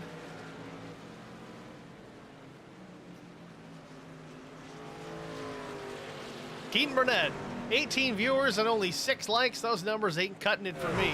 I'm with you, but now it's down to 17. Keep in mind, I'm one of the viewers. It's on my phone just to make sure everything's still up and running. But he's absolutely right, guys. If you haven't already done it, go ahead and like the stream, share it. If you're not already following, do that. Subscribe, same thing. Turn on notifications. We talk about it every week. You guys are here for a reason, and it's been a pretty solid 17, 18 viewers tonight. So if you like it, I'm sure you do, help us out. Get the likes, get the shares, all that. It helps push this to a wider audience. It's a very big help to the channel, so go ahead and take care of it. Appreciate it. Meanwhile, Matt Sisler in his second spot looked all sorts out of shape through the S's.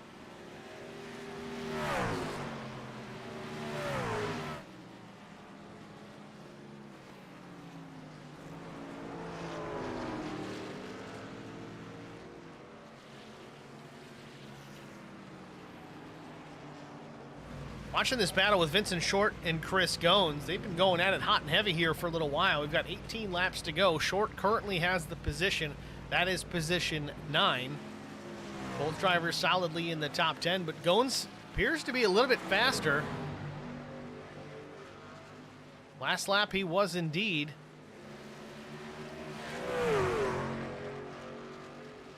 Realistically, if you're the lead truck within a battle, especially on a road course, you can kind of dictate the pace.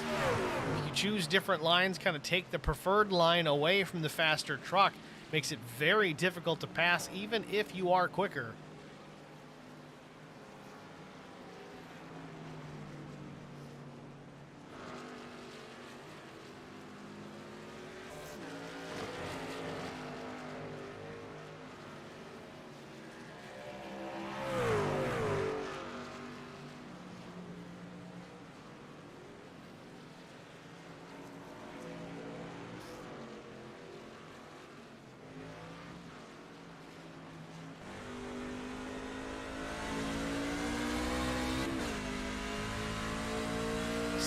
Trick, thanks for calling a race. I'm happy to do it. These guys over here at Lonestar hire me to do this sort of thing. I appreciate the business. Makes it even better when they've got such a good league to call. It makes it easy.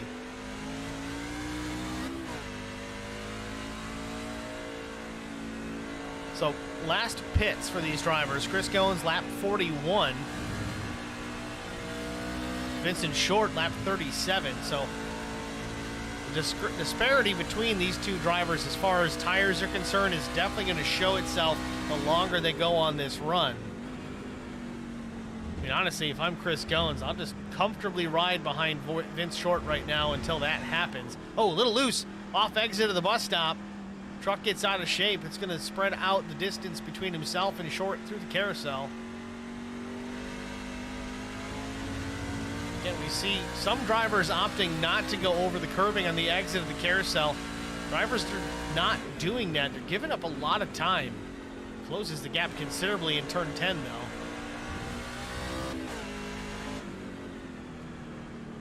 Once again, he's another driver that's grabbing second gear in the left-hander of turn 10. Seems to pay it off here down the front straightaway. See if he can make the move on Short down into turn 1. Can he outbrake him? Hard onto the binders. Gets the position, clears the 15. Gets the run out of the corner. Good corner for Chris Goins. We just talking about his turn 10, 11 there. And some drivers opting for that second gear change down all the way into second gear into that left-hand turn 10. I can see where it's desirable. It can kind of go either way. The gear set that is in these trucks on the fixed setup, it leaves a lot to be desired. If you're having a really good lap, even getting out of the bus stop, you really want to grab third gear, but as soon as you do, you want to go back to second. So it's kind of an iffy situation there. Turn 10, very similar. The RPMs drop so low under braking. You're like, yeah, I should grab second gear here and get a good run out. It does work for that. I find it more stable in third, but the biggest issue is over the course of a fuel run. If you're grabbing second gear every time you're getting out of turn 10, you're putting that much more torque to the rear wheels, which means more heat in the rubber. More heat in the rubber means more wear, and as that run progresses, the worse that truck is going to handle on exit, and the more you're going to want to be in third gear. But by then, damage done.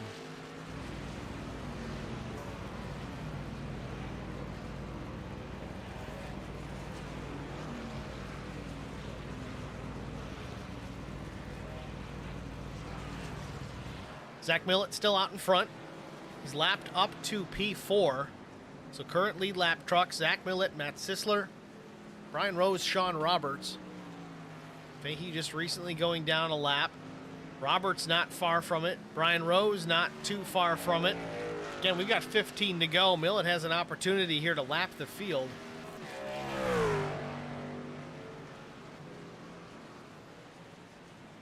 Oh, and Brian Rose in trouble.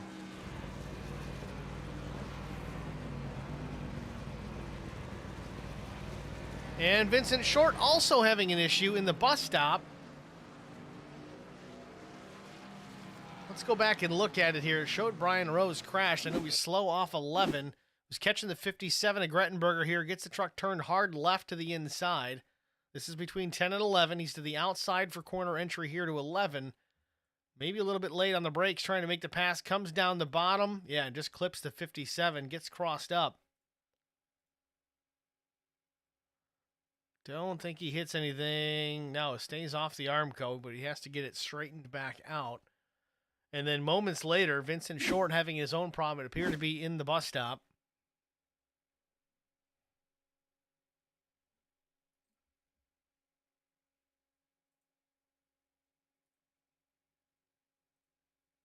Got a shallow entry. Yeah, and again, we've seen this a few times today, not from Vincent Short, but from other drivers that we've actually seen it happen somewhat live. You get into that corner hard on the brakes, too much rear brake into it. The truck wants to come around because as you start your turn in, you're effectively transferring the weight of that truck to the left front because you're turning right, which is going to lock up that rear tire. And again, with too much rear brake, it's going to help it turn, but more than you want it to and too soon. You have no margin of error on that first right turn entry into the bus stop, and Vincent Short gets a piece of the Armco barrier.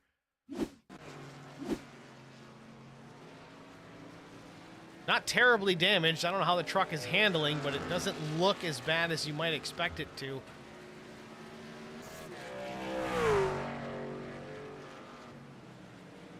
Looks like Drew Blaze has gone off track recently as well. This might be off turn 10, which is normal. Yeah, just a little wide off of 10.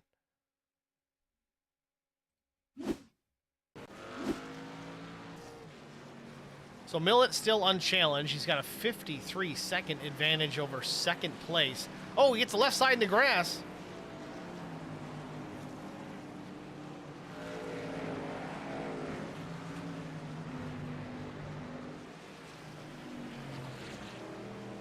So Millett now, next truck on his list is going to be, looks like Joe Tucker. Top four still your lead lap trucks, but for how long? I think Sean Roberts is just ahead of Tucker there.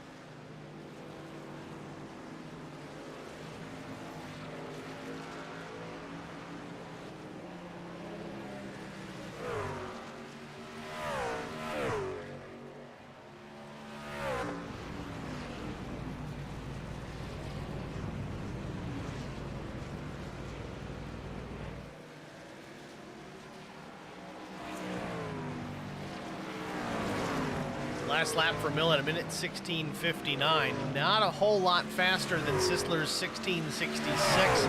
Brian Rose, though, the last time by, actually one of the fastest trucks on the track, minute 16:33. The only other two quicker, looks like Lloyd Ryder, Bobby Hull Jr., minute 16:12. Some newly found pace for Brian Rose as he exits the carousel.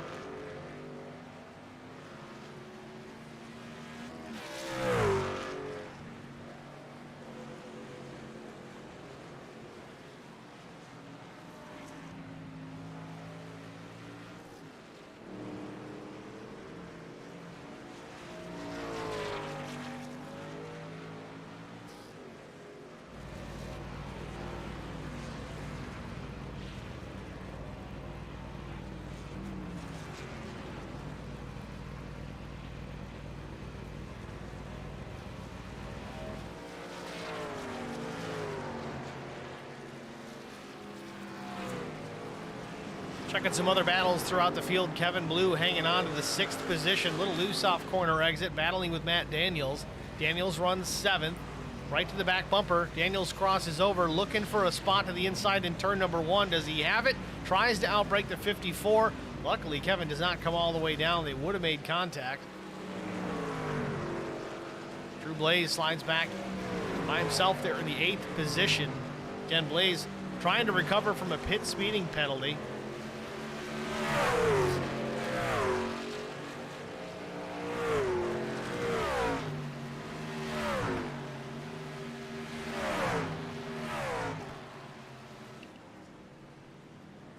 Now Daniels has 10 lap newer tires on his Toyota Tundra versus Kevin Blue. He pit at lap 44, Kevin Blue at lap 34. Some easy math. But with that, honestly, we talked about it moments ago. Daniels really can just almost wait this one out. See the 726 there off the carousel, in trouble, idle. It's Michael Cole in trouble. Again, no cautions will come out for that. Sean Roberts has gone down a lap, so now the top 3 on the lead lap. Daniels awfully close to the inside of Kevin Blue. Kevin is not easy to pass, even when you have a bit of an advantage. You see Drew Blaze now closing down in on these drivers as well. That would be 4 position between these 3. Daniels needs to get gone. Blaze pit lap 41. A little bit newer tires compared to Kevin Blue. Daniels can clear Kevin and get on by. I think he can run away from Blaze.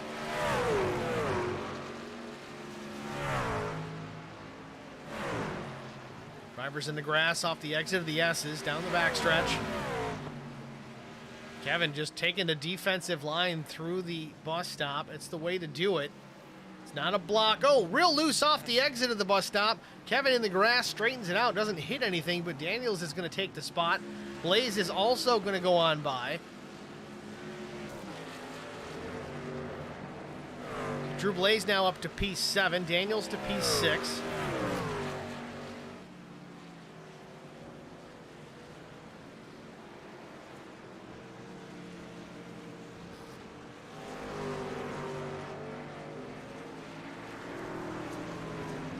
Oh, Matt Daniels really loose off turn 11. Sees Drew Blaze in the mirror. Blaze has got a run out of 11. He's actually just going to take that spot down into turn 1. Be curious to see if the tires kind of equalize between these two as the run goes on. Daniel's best lap of the day of 15:56, only 4/10 slower than Drew Blaze, but with a 4-lap difference in tire life between the two, that may bring these two back together later on. Again, we have less than 9 laps to go. It still could pose an issue for the one of Drew Blaze.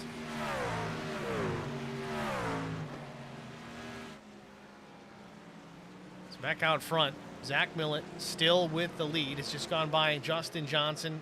Puts the 10 a lap down. Next on the hit list, it's teammate Brian Rose. Again, Rose running in the 3rd position.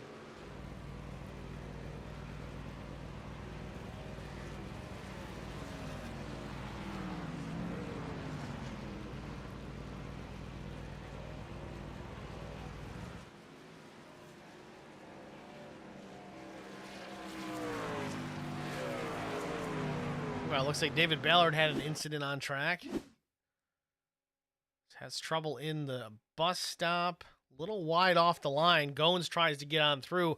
Looks like Ballard just gets out of the way.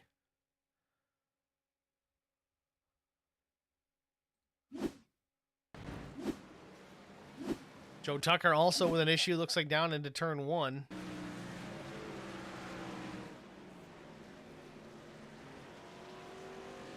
Way too much speed carried through the corner. Gets way off and gets a piece of the tires. Well, Brian Rose still on the lead lap, but for how long as he tries to fend off Zach Millett.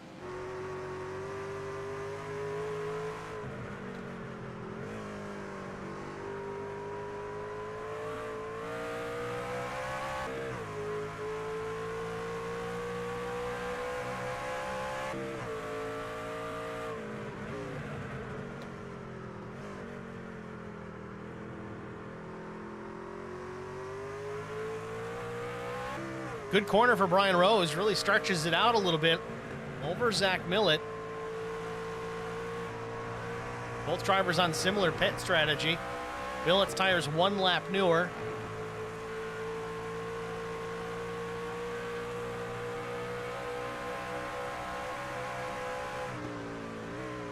Rose drives it way deep into the bus stop. Millett's going to get a run out of it.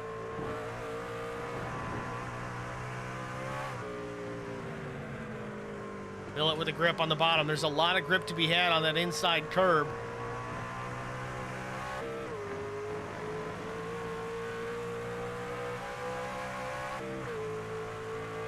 Again, this is not for position. This is teammates battling. One to keep one on the lead lap, one to get lapped down. Rose still on the tail end of the lead lap, trying to stay there. It's a great battle to watch. Honestly, I think these guys are just having fun at this point. 6 laps to go, down into 1. Millett way deep on the brakes, just off the tailgate of Brian Rose. Certainly nothing to prove for Zach Millett. Again, he's got the field lapped up to 3rd place currently. He's got a minute plus back to 3rd place. I'm sorry, 2nd place, Matt Sisler. So looks like Brian's going to let him go here. Trouble ahead there. Looks like the 42 and maybe Bill Martin in trouble in the bus stop.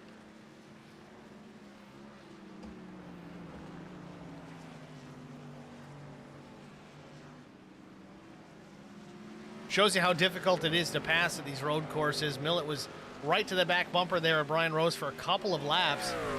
And once he finally does clear him, he can set sail and increases that gap considerably. But even with a faster truck and maybe some better talent as far as road courses go, he's able to drive away. Couldn't get the pass done quickly. Now with 5 laps to go, wonder if he can even get up to Matt Sisler here. It's another 10 seconds, well, probably more like 13 seconds. Looking at lap times, Millett's last time by is 16:05. That may get a little bit quicker the next time by without a battle between himself and Brian Rose.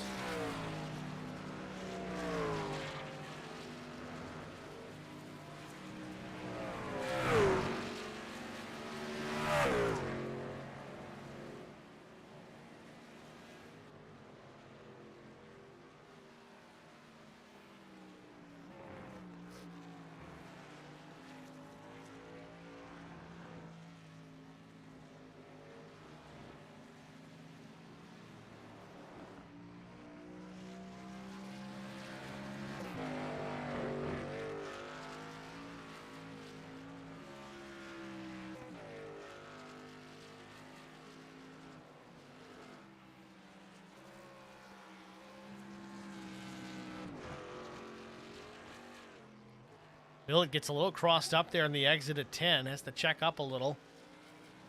Even though he's quick, handling going away on that truck.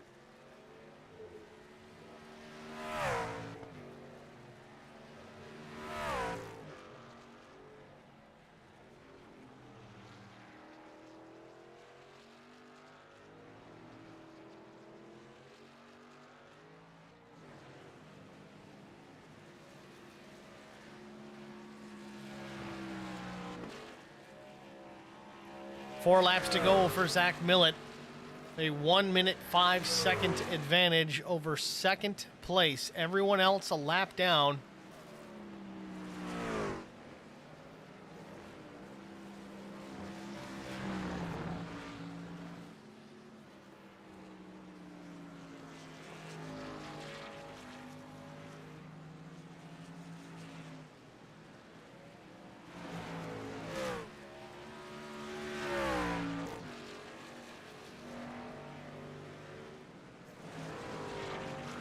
Another battle brewing here for the 10th position between Vincent Short. Looks like in Lloyd Ryder. This is actually for the 11th position. Ryder gets the spot down turn number 1. Move Vince back to P12.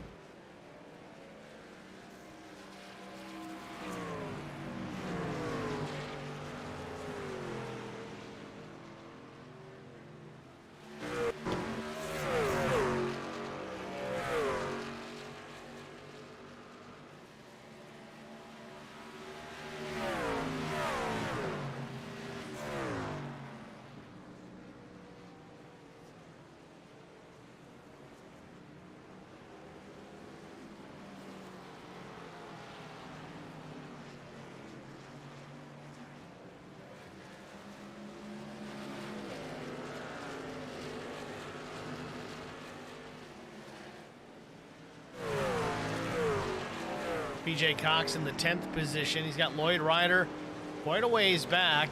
See, Bill Mulfeld might be there in the back bumper, but Bill not a lead lap truck, runs in the 18th position.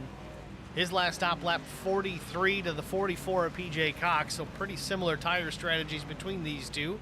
Don't expect any passing necessarily unless PJ gets out of the throttle or has a problem on track.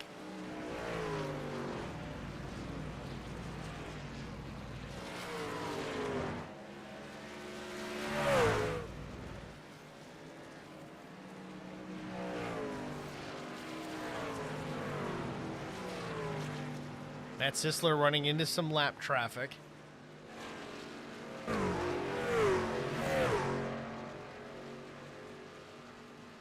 Next up is going to be the 21 of Jesse Redding.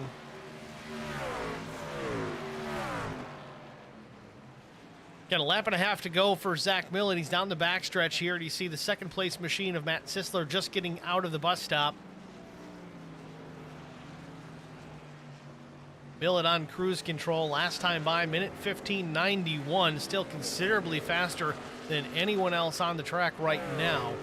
Second place Sisler's last lap, minute 17:42.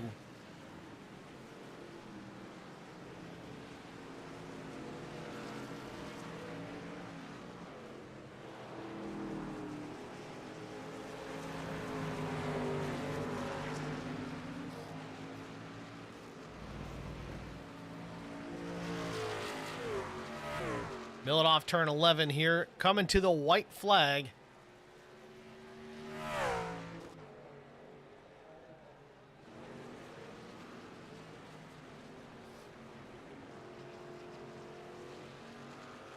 Very conservative lap for Millett the last time, a 16:16 out of the 3:15. Just got to get around here one more time.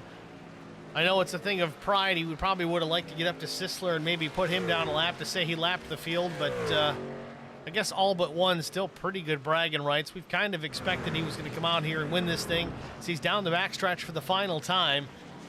Zach the Hack Millett down into the bus stop, approaching some lap trucks. Just needs to take her easy and take a checkered flag here and pick up another win. Started from the tail, had to serve an end of line penalty to start the race with just 2 more corners to master. As he exits the carousel, a little out of shape.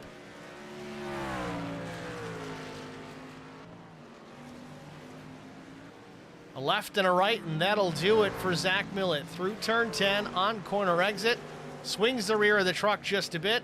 Now down into turn 11 for the final time. The checkered flag is waving as that S4 guy swings it loose out of the corner. Checkered flag waves. Zach Millett takes the win. The Fahey's Fun Factory 160 here at Watkins Glen.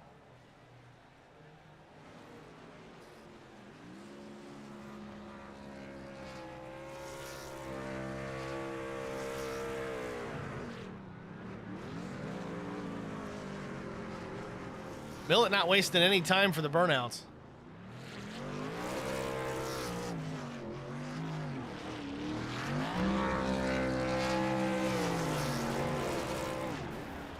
Everybody doing burnouts.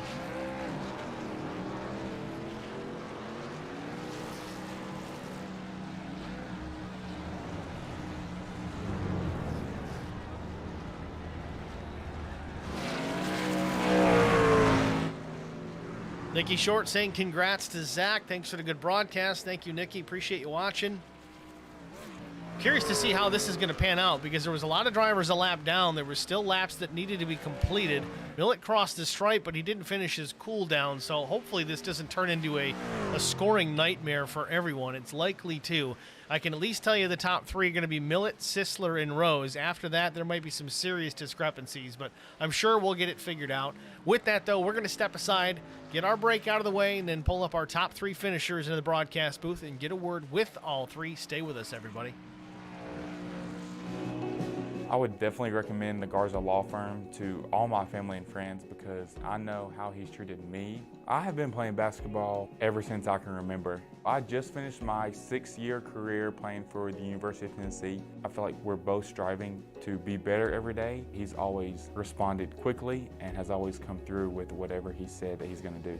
The Garza Law Firm is definitely somebody you want on your team. The Garza Law Firm. Let us help.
Welcome back, ladies and gentlemen, to Watkins Glen International, the Lonestar Racing Truck Series, Fahey's Fun Factory 160, presented by Fahey Race Wraps.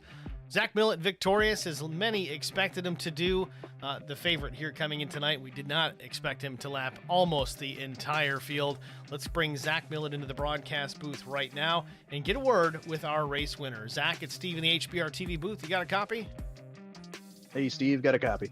Congratulations on the dominating win here this afternoon at Watkins Glen. Again, you were the favorite coming in, kind of expected to see this, but I don't know if we expected you to lap most of the field. Tell us about your afternoon, and was it kind of like an issue of pride? Were you trying to catch Sisler there and put him a lap down? Not a bit.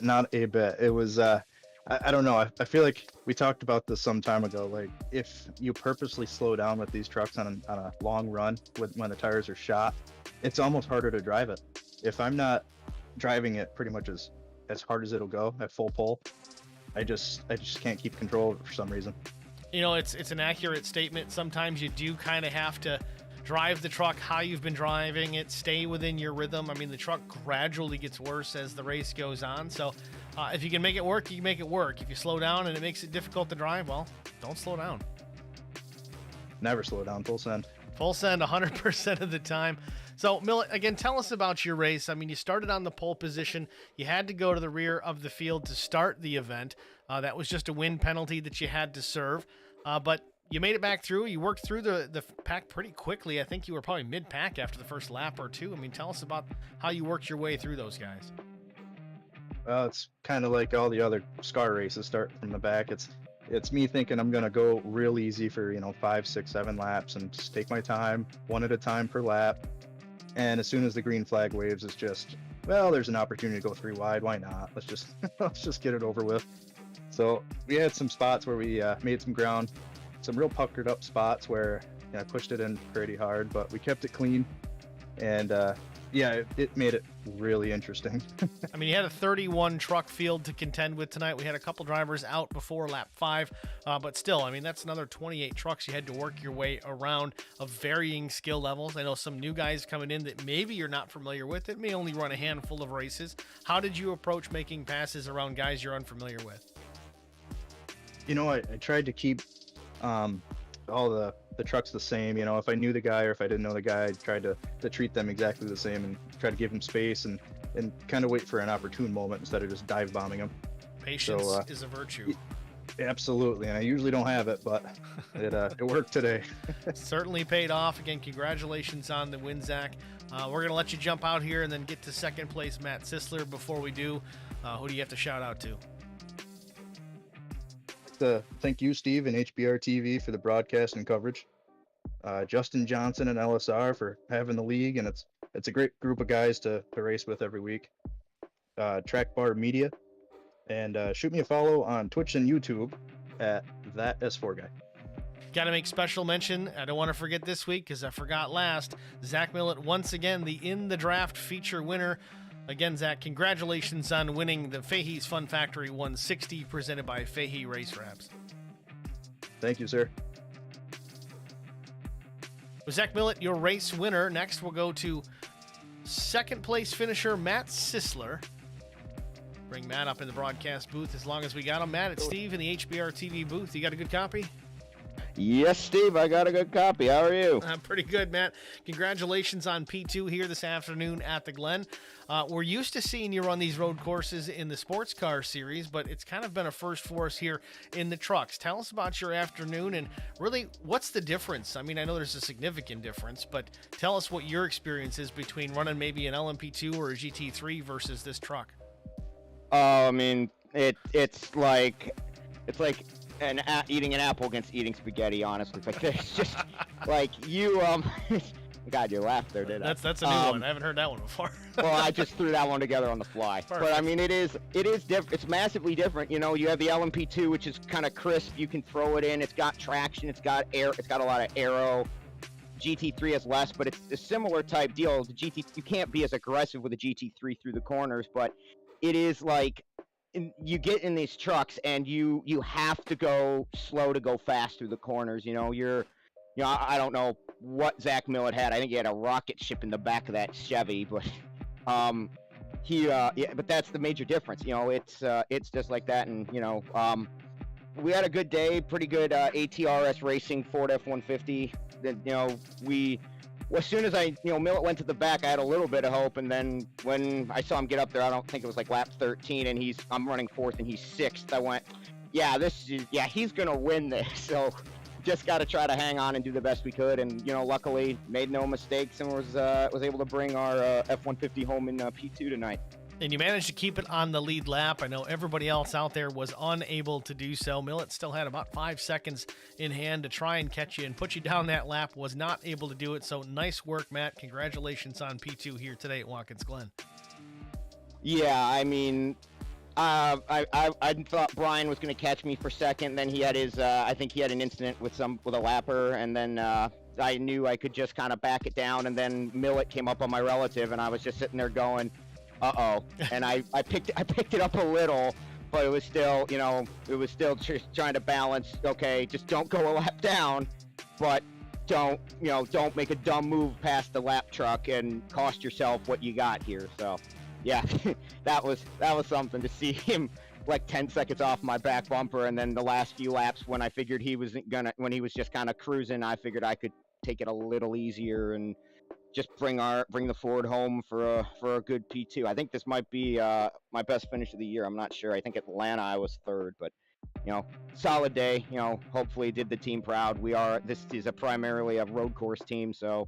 They don't run many trucks, I'll tell you, on road courses, but, you know, I hope I did a decent job for him tonight. Well, more often than not, when you get to a road course in a truck with Zach Millett involved, it seems like most of the time everyone's trying to fight for second place. So consider this one kind of like a win. I know it's not those top honors like Millett's got, but a well-run race by yourself. Congratulations once again. Next week, we roll into Bristol Motor Speedway. Will we expect to see you there at Bristol? Oh, yeah, you'll expect it. Definitely, I'll be at Bristol. Don't know how long it'll be, given the fact that Bristol is mayhem. You know, like, I like Bristol. I'll run the whole race if I can. But, you know, if we get beaten up and and my engine goes boom, you never know at Bristol, is what I'm saying. So just pretend you're in a really small version of Monza on the banking. Yes. Yeah, it effectively is. Yeah, and a lot less room to get out of the way if somebody makes a mistake. So. All right, Matt. Well, again, nice work. Thanks for talking to us, man. Before we let you go, anybody you want to thank? Yeah, I mean, everybody at ATRS Esports, you know, I wouldn't be running this series without these guys. You know, Pro Sim Rig, Precision Sim Engineering, VPC, Apex Tech Racing Supply is our, and Apex Technologies US are our title sponsors. HD Anywhere, TPI Cinema, Theo, and then of course Theo Schleray Designs for this beautiful F-150 that we're able to bring to you guys every week, and also you, Steve, for putting on a great broadcast every week. It really does bring an added layer of realism to it to have a real broadcast to a series. So thank you for everything you and HBR TV do. Well, Matt, thanks for the kind words, man. Again, thanks for talking to us. Good luck next week.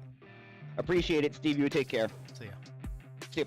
It's Matt Sisler, your second place finisher. Next, we're going to go to Brian Rose, bring the driver of the 89 Track Bar Media up into the booth. Brian, it's Steve in the booth. You got a copy?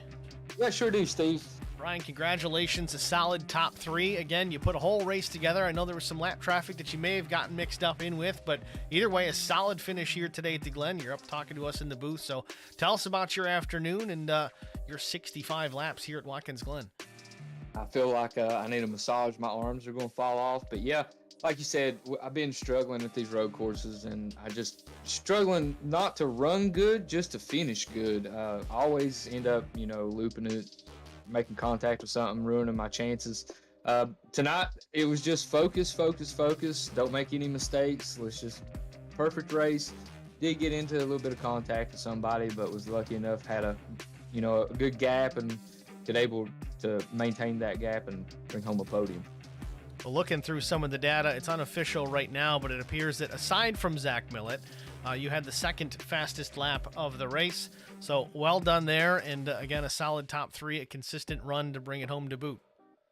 Yeah, congratulations to Zach. He's a good teammate. He really gives me a lot of pointers out here. Without him, I don't think that I could have got that fast time. But yeah, a P2, P3 to Zach. That might as well be a second place finish. This guy's lights out. But yeah, thanks. Track Bar Media, HBR TV, LSR, everybody who does all this. I enjoy getting out here on Thursday nights and running with everybody. And let's go to Bristol next week, I think. Now, speaking of Bristol next week, that's kind of become a bit of a home track for you. What are your thoughts rolling into the short track, the last great Coliseum in Bristol, Tennessee? the last great Coliseum. I do live about a mile and a half from the last great Coliseum, and I might walk down there, do a couple track walks, throughout the week, and really, get a feel for it. I don't know when the last time it was scanned, but I like Bristol. Tires are going to be tough. This big of a field, I'm just going to have to be patient, which patience and short tracks those don't really go together. So we'll just try to survive and come out there, and maybe we can grab us a points lead before too long. Patient like Ty Gibbs, right? Exactly. All right, Brian, nice run, man. Thanks for chatting with us. Good luck next week. Thank you. It's Brian Rose, your third place finisher here at Watkins Glen International. That is going to wrap it up with our top three. It really does just show you that it takes time, effort. I mean, Brian Rose, when he first started doing this road course stuff, was not one you would ever expect to see up into the top three, but he's really spent a lot of time working on things, a lot of time trying to improve that craft. I know Zach Millett comes in here with 10, 11 plus years of experience, so it's a big difference as far as the lap times. You can just see it. I mean, the fastest lap for Millett, a minute 13:88 to Brian Rose's second quick time, minute 15:02. Still a solid lap, and honestly, it's really not even indicative of the laps that Brian was putting down in the practice session that was a little bit cooler track temperature-wise. Again, the hotter the track, the slicker the tire, the shorter distance they're really going to go before they really start to give up the grip. So a nice run, not just by those guys, but really everyone out here. Varying skill levels from top to bottom. It was very impressive to watch all these guys try and run. Yes, there were some guys that struggled. That's just the way that it goes sometimes. I am pretty decent on road courses. Even I have my moments at places like this. You lose focus for a second and that car is around. Nobody's invincible, not even Millett. We saw him make a couple of mistakes here tonight. He got away with them, but that is not always the case. So with that, let's take a look at our race results. We talked to our top three again. This is likely to be a somewhat unofficial race results just because of the way that the laps were wrapped up. I know Millett started his burnouts and everything right after he crossed the stripe, so that may not be 100%, but either way, this is how it looks for now. Zach Millett, Matt Sisler, Brian Rose we spoke to. Sean Roberts was P4. Mike Fahey brings the number 19 home with a top 5 at the Glen. Doesn't wreck the truck. Boo-hoo, Tristan Sykes. Tristan always pops in and says, I'm just here to watch Fahey wreck. Well, it didn't happen today. Top 5 finish for the 19. Good run. Matt Daniels in the 5. He finished in the 6th spot. Drew Blaze, didn't see a ton of Drew tonight, and he had a pit road speeding penalty that really screwed up his night. P7 finish for Drew. Again, a lap down, but he spent 40 extra seconds in the pit, so he may have been right in the mix for this later on if that had not happened. So unfortunately, 7th place doesn't really indicate the night that he had, the afternoon that he had. Tough break for Drew Blaze. Kevin Blue was 8th. PJ Cox finished in the 9th position. 10th went to Chris Goins. Lloyd Ryder was 11th. Vincent Short 12th. Bobby Hull Jr. 13th. David Ballard was P14. Jesse Redding was 15th. Justin Johnson took the 16th place. Kevin Grettenberger was 17th. 18th was Bill Molfeld. Joe Tucker, 19th. Britt Osborne, 20th. Jeff Simpson, 21st. Cody Anderson, 22nd. Michael Cole was 23rd. Bill Martin, number 24, finished in P24. And I am pretty certain Bill was working with his hand controls tonight. So very cool to see that. Tough place to get those dialed in, but he did make good work of it. Not a last place finish for sure. Certainly started last and moved up a few spots. So good run for Bill. Keaton Burnett, 25th. Again, 30 laps down. Had a big issue going into the carousel. Ended his day early after some strong laps early on, battling with Brian Rose. Carson Conway, an early incident for him as well. Well, not too early. Yeah, relatively early. 43 laps down, 26. Dan Worthington finished 27th. Alan Duranco, 28th. 29th was Thomas Hall. Ray Bailey, 30th. And Wes Wiggin was last, the 31st position, 63 laps down, out very early in this one. Your race results here from Watkins Glen. Thank you guys all for tuning in and watching. We had a big crowd of drivers tonight and an also equally big crowd in the stream. I really do appreciate everybody popping in. Those of you that said hi and chatted up the stream chat, as always, much appreciated. Of course, Tristan Sykes, it's Fear Gamed. I don't know what he's trying to say, but Keaton Burnett, Cody Anderson, a lot of the drivers in this league like to chat while they're racing. 7-Eleven Trick, Nikki Short, Mike Fahey, of course, Chris Fahey, Kevin Blue, Cody Anderson, as always. If I missed anybody, I apologize. Looks at Matt Sisler as well, Drew Perel. Thanks, guys. Always appreciate the commentary in the chat.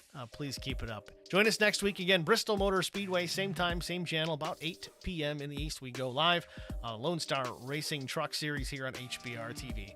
Thanks for watching, everybody. Have a great night.